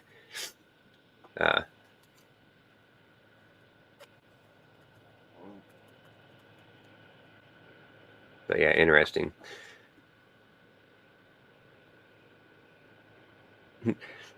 We man, we need you. Little Cam said. I don't remember a 5th. I'm trying my best, guys. I'm sorry, these look like completely different people. Yeah, Go Kart Bob says Pete Best. Yeah. Already said that. Yeah, right. Yeah. Well, yeah, I know, but you said somebody else too. And all the names that Mandela Man listed, I don't like. They all kind of sounded familiar, but I would have never been able to tell you what any of them were from. Well, it was some that did more than the others. Some just did a couple things and whatever else and helped out with albums or whatever. Yeah, right. Yeah, Preliminal said the keyboardist played 39 songs. He was never listed as a Beatle.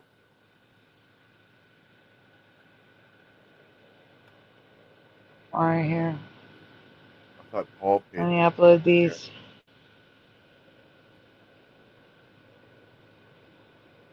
Time Man said Pete Best was the better drummer, but didn't fit the look for an American audience, so they hired Ugly Ringo. Big nose Ringo. He's got a nose. Yeah, it's true. Ringo wasn't the best looking guy, I don't think. But he got a nose for sure. Yeah. I always thought of like when not being privy to the Beatles when I was growing up and allowed to listen to them and having to learn about them in my early adulthood, mid-20s. Like I just always kind of got the impression that Ringo was the black sheep of the Beatles. And maybe it was because of like later on, like when they're falling out and they kind of made him look like the asshole of the band, and Well, he was the later one. The other 3 were friends long before he came around, right? Oh, maybe that's why. Yeah. Yeah. So Okay. yeah, I always kind of liked Ringo just because of that. Yeah, Ringo was a producer's choice. He got thrown in the end. They probably hated him. This fucker coming in here. We don't want him, but we're stuck with him. Yeah. Here you go, private chat. I could picture that.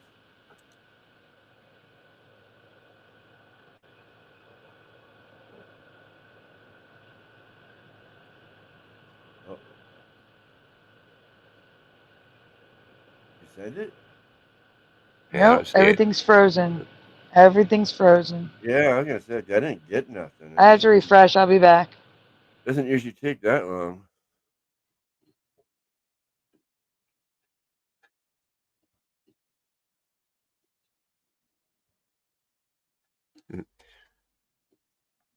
Yeah, Mandela Man sounds like he could do an entire 5-hour show on his own about the Beatles. Oh, I was a big Beatles fan when I was younger. I had all their 8-tracks. Yeah, I have the Abbey Road 8-track, currently, right in my living room. Oh yeah, do you have an 8-track player?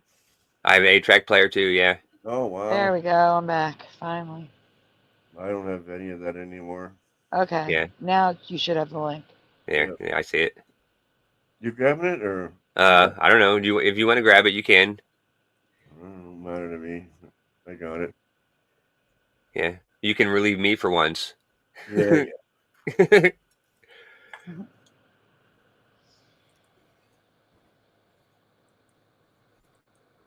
Well, because I couldn't fall asleep.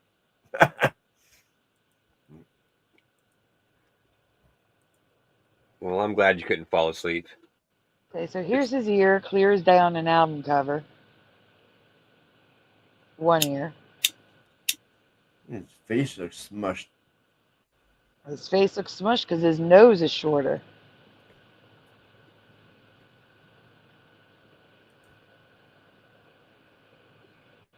It doesn't even look like him with blonde hair. You know, that the hair is throwing me off. It's gray. Okay. This is the part I need everybody to look at. Look at this. Look at the bridge of his nose. Do you see how it goes up and then comes back out? When he was a kid, it didn't. It went straight up. I don't know if they can change that.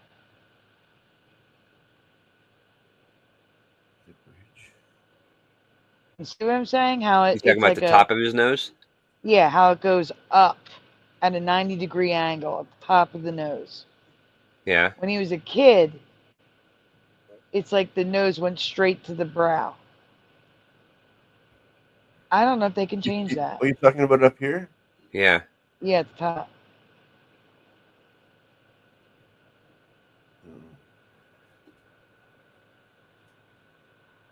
I don't know.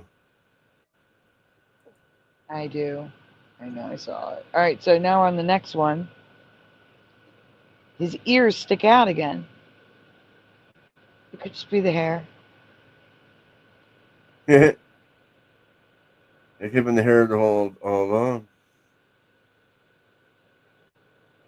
Yeah. See, this is about the age that I remember him, like, you know, most recognizable to me. Yep. Change his age too, but his eye color is like kind of different.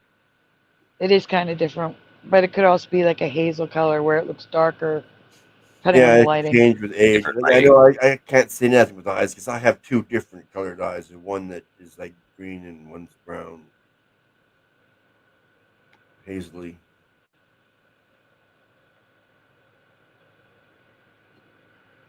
But yeah, his jawline looks pretty much the same still. Or, you know, his chin and everything. And the nose looks good, yeah. His little beak mouth. Yeah, I think the nose still does look a little different. Even though the pictures, the angle, you know, is different, little different angle. Maybe a little. Yeah.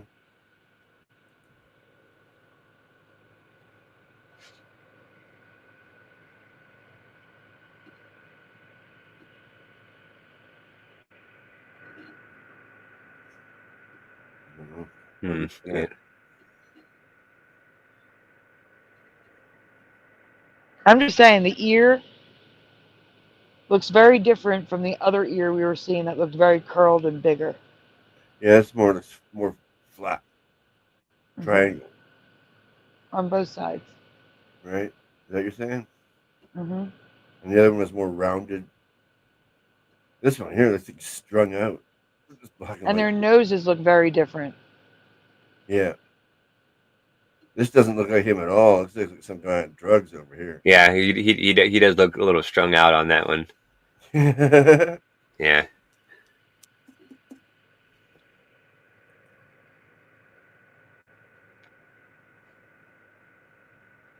Okay, look at the ear. And the nose. Yeah, it was definitely wider at the bottom on the one on the right. Also, something else you can't change is the width of the mouth. His mouth is wider on the right. Ever so slightly. Yeah, get the little beak mouth over here. Yeah. Looks like he's saying something, though. He is saying something, but that doesn't matter. The point is, the width of the mouth is slightly wider, like just slightly, but it's wider. Yeah, well, when you're talking, the sides of your mouth kind of come in a little bit. It could make it look a little bit smaller. I guess. But also, he's got that very strong Cupid's bow. Not so much on the left. You're talking about the top of his lip, his Yep. upper lip. Yeah. Yep. Yeah, I've been looking at that through all these pictures too, and they all kind of look the same. But yeah, in this one, it definitely looks It less looks like he has defined. a milk mustache on the on the right because of that white line Yeah. from the light reflecting. Yeah. The stronger your Cupid's bow, the more likely you are to have that happen in photos. I don't have a strong Cupid's bow, so I would never have a photo like that. Mine would be more like the one, not like the one on the left. You see what I'm saying? Like I don't have a strong Cupid's bow. Yeah. But yeah, he definitely had nose jobs. Definitely had nose jobs. Not that he needed one, but Hey, when in Rome, though, in Hollywood, everybody's getting a nose job. You gotta do what you gotta do to fit in, right? Yeah. Again, we're comparing ears and noses.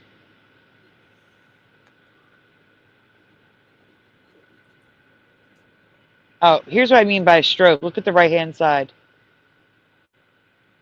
And look at the ears again.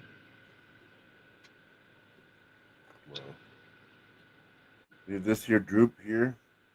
You know what? Wait, actually, no. Now that I look at it from a distance, I think someone put together his young self with his old self in one photo. Oh, they spliced. Yeah, you're right. It is that exactly what it is. Yeah. That's weird looking though. Here you can see the difference in the Cupid's bow in the mouth. Do you see it? On the right. He has no Cupid's bow on the left. Huh. None. He's got all sorts of filler in his face. It's not staying in place. The nose is completely different. Oh, here's how I want to show you guys. Oh, I can't use this one. I was going to use that. I didn't realize until just now. I was going to say, look at the distance between the eyes. They're closer on the right than the left, but now I know it's a composite image, so it doesn't matter. Yeah. They look like different people to me. I'm sorry. They do. Yeah, some of these pictures I wouldn't even recognize if I just seen them randomly, like out on the internet. I would never even know they were Paul McCartney. Yeah, this picture of Paul over here has always been like weird to me. These two I would. The picture on the right is the one that makes me think of Kiefer Sutherland. It really does. I think it's the expression of the eyes and the mouth. I'm sorry, they look like different people to me. They do. His head is longer than the Paul on the right. He's got a longer head, whereas Paul on the right has a rounder head. The nose on the left is longer than the nose on the right. I can't compare the ears. This doesn't look like Paul at all. It's him. But remember how you were saying he's talking on the other photo? Well, his mouth is open here like that too, and you can still clearly see that Cupid's bow. See what I'm saying? It's not like the Cupid's bow should disappear, but it does. And his mouth looks bigger than the other one. And there he is, the Cupid's bow, but the other one he doesn't. Yeah, and see with that one, they're both, he's not talking in either one of them. And you're right, his mouth does look smaller on the left. The expression on his face here on this one here is always like that. It's just always. No, he has a smaller, I'm telling you. It looks like he has a smaller mouth now than he did back then. And that's something you can't change.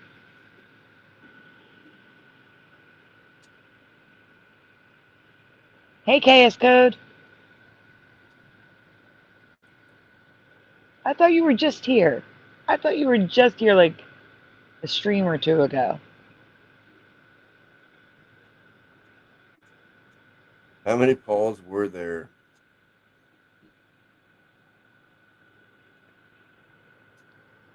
That's the question.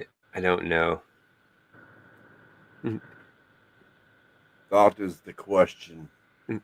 Yeah, but talking about this like reminds me of this other video that I seen that was kind of different subject, but it was a video I watched a couple months ago about proof that this little boy was a reincarnation of John Lennon, and like that would be an awesome one to do a reaction video, but it's like a 45-minute video.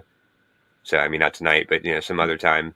Maybe some other time, yeah. If you ever want to do that, like I mean, and because it was pretty.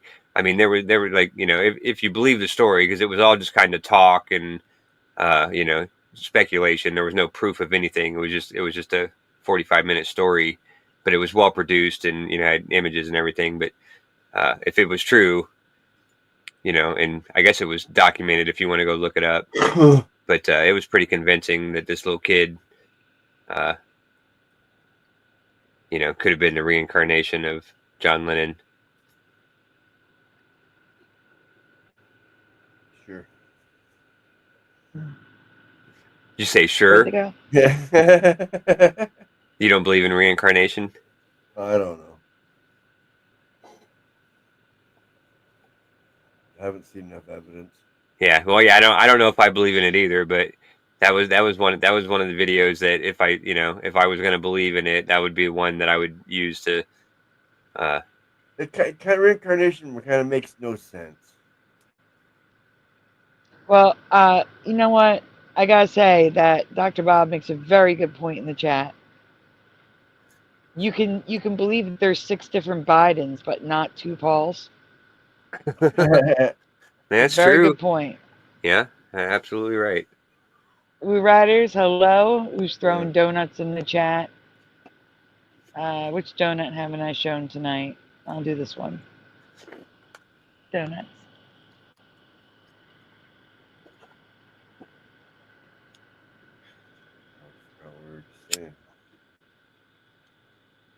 Okay, guys, really quickly, please make sure you've hit like on the stream. Subscribe if you haven't already. Ring the bell so you're notified. Also, if you have not subscribed to Josh's channel, it is pinned at the top of the chat. Please consider subscribing there. He does shows every week. Well, not every weekend, but a lot of weekends. He interviews people in the community. And YouTube keeps messing with him and taking 200 subs away. Not taking 200 of them, but leaving him below 200 subs. Yes, So I've hit 200 subs for the 3rd time tonight on this stream. So, and I'm still at 201, so we're good so far. Yeah. But yes, yeah, don't forget to send the donuts too if you can. Donuts are awesome. They help this channel a lot. Sandy does some hard work. Thanks, Josh. You do. You work so hard. Like I don't think people realize how much, like I never realized, after watching you for years how much work you do until I started becoming part of the, behind the scenes. So yeah, you work hard. I'm not going to deny that one. Nor should you.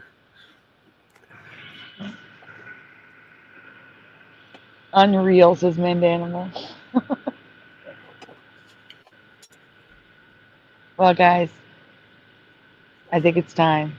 Don't you? I agree. Yes. It's perfect time. Perfect time for the shout-outs. Yep. Yeah.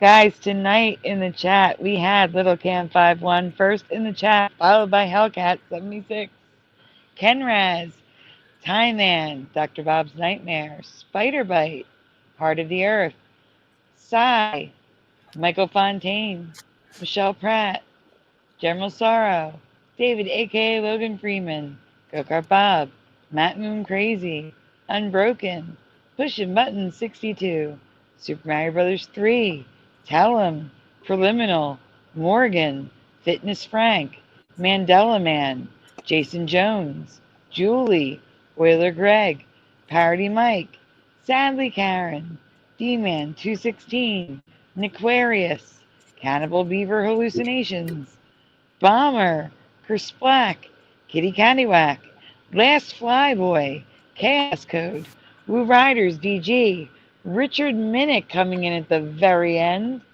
saying smash that like button, folks. Thank you, Richard Minnick. Yeah, we started at 4 a.m. when Josh got home from work. I called you Mandela Man. I did not call you Mandanimal. I'm literally reading your name as Mandela Man. I don't understand. Yeah, just real quick, can I say something? Mhm. I've been wanting to say for like months now, but Richard Minnick, a long time ago, like I remember that name from, you know, I'm pretty sure back from Dan's channel, Yep. but I remember I don't know if Dan was just saying it wrong but I remember Richard Milnick with an L in there. No And way. then Really? then probably you know, a couple years ago you started saying Minnick, and I'm like, man, that's weird. I always thought it was Milnick, but yeah, I just wanted to bring that up. You know, it probably nothing, but I swear there was an L in there. Could have been Dan too. It could have just been Dan. Yeah. No, I really didn't. I really did not. You can go rewind it. I said Mandela Man. Thank you for stopping by again, Last Flyboy. It was good to see you.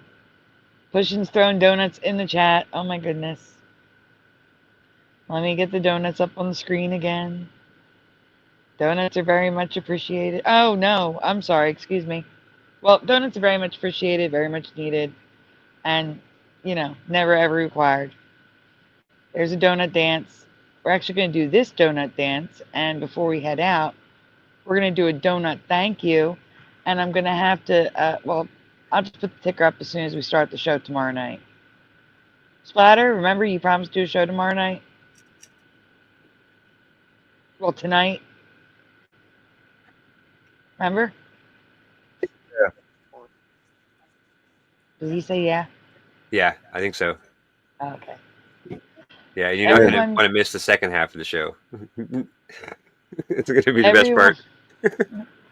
Everyone, please, trophies up at the end of the show for Pushing Buttons 62. Thank you again, Pushing. All right. I almost missed it. I'm glad you did that. Thank you, Pushing.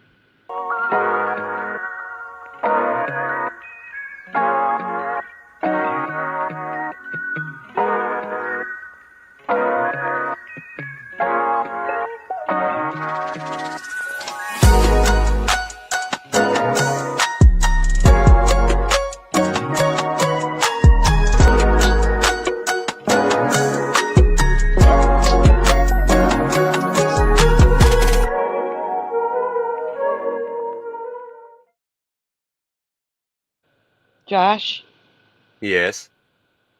can you look at the private chat a second? Yep. You what?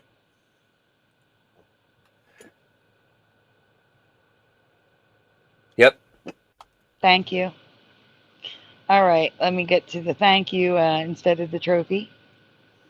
Thank you with sprinkles on top, Pushing. Where are these? Oh, Dr. Bob, thank you. Sprinkles. Look at that. Wow. He's thanking me. Pushing's thanking me. No, thank you. E651 Alpha at the end of the show. Good to see you. Just made it for this last shout out.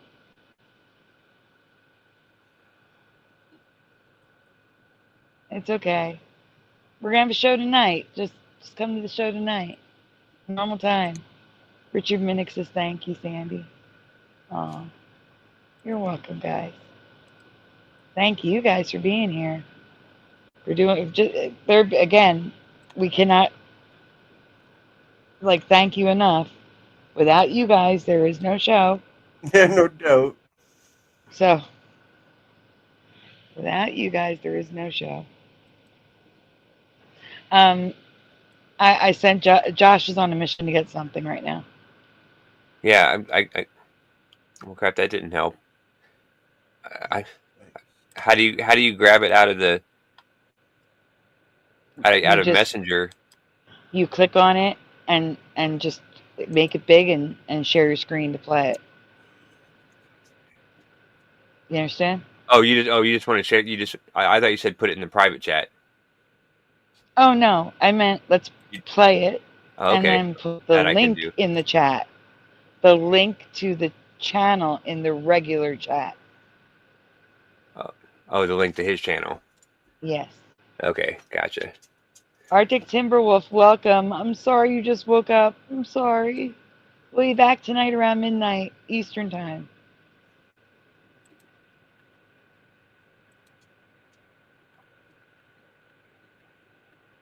When it's in the chat, let me know. Okay, yeah, I got the video sharing, so I'm copying his channel right now. Okay. 10 a.m. show, Lil Cam.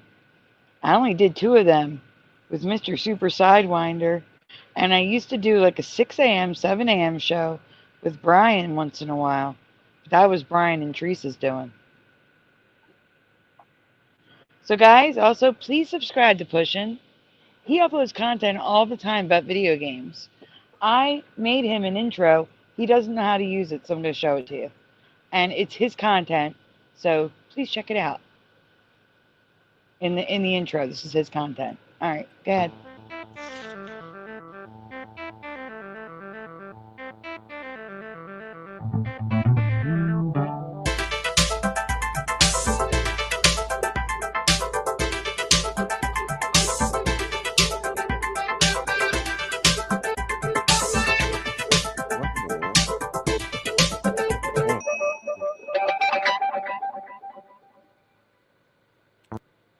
So guys, again, he is also linked. Pushin' says yay. Yeah, I'll show you how to use that. Put it in front of your videos if you want me to, buddy.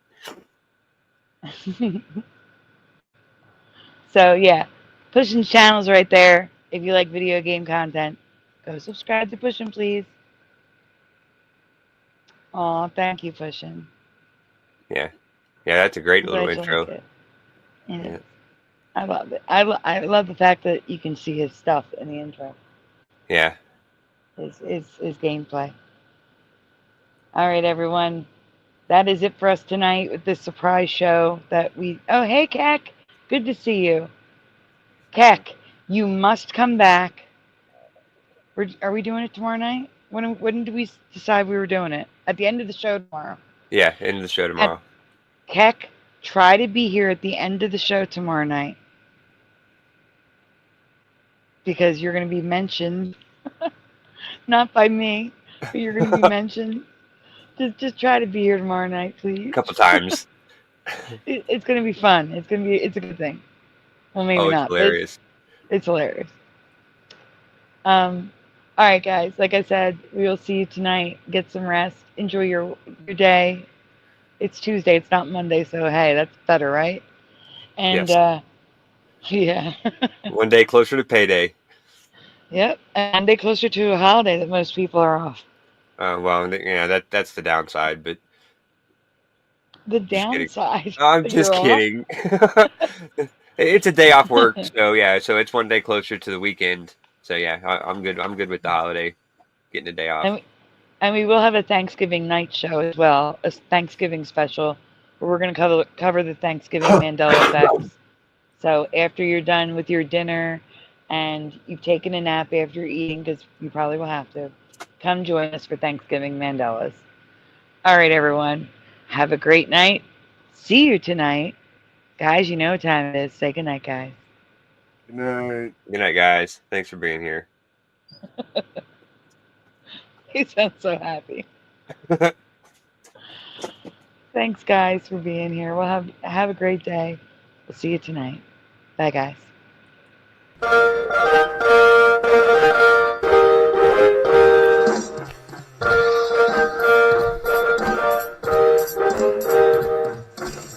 Smash the two, smash the two, Smash the two. Smash the two.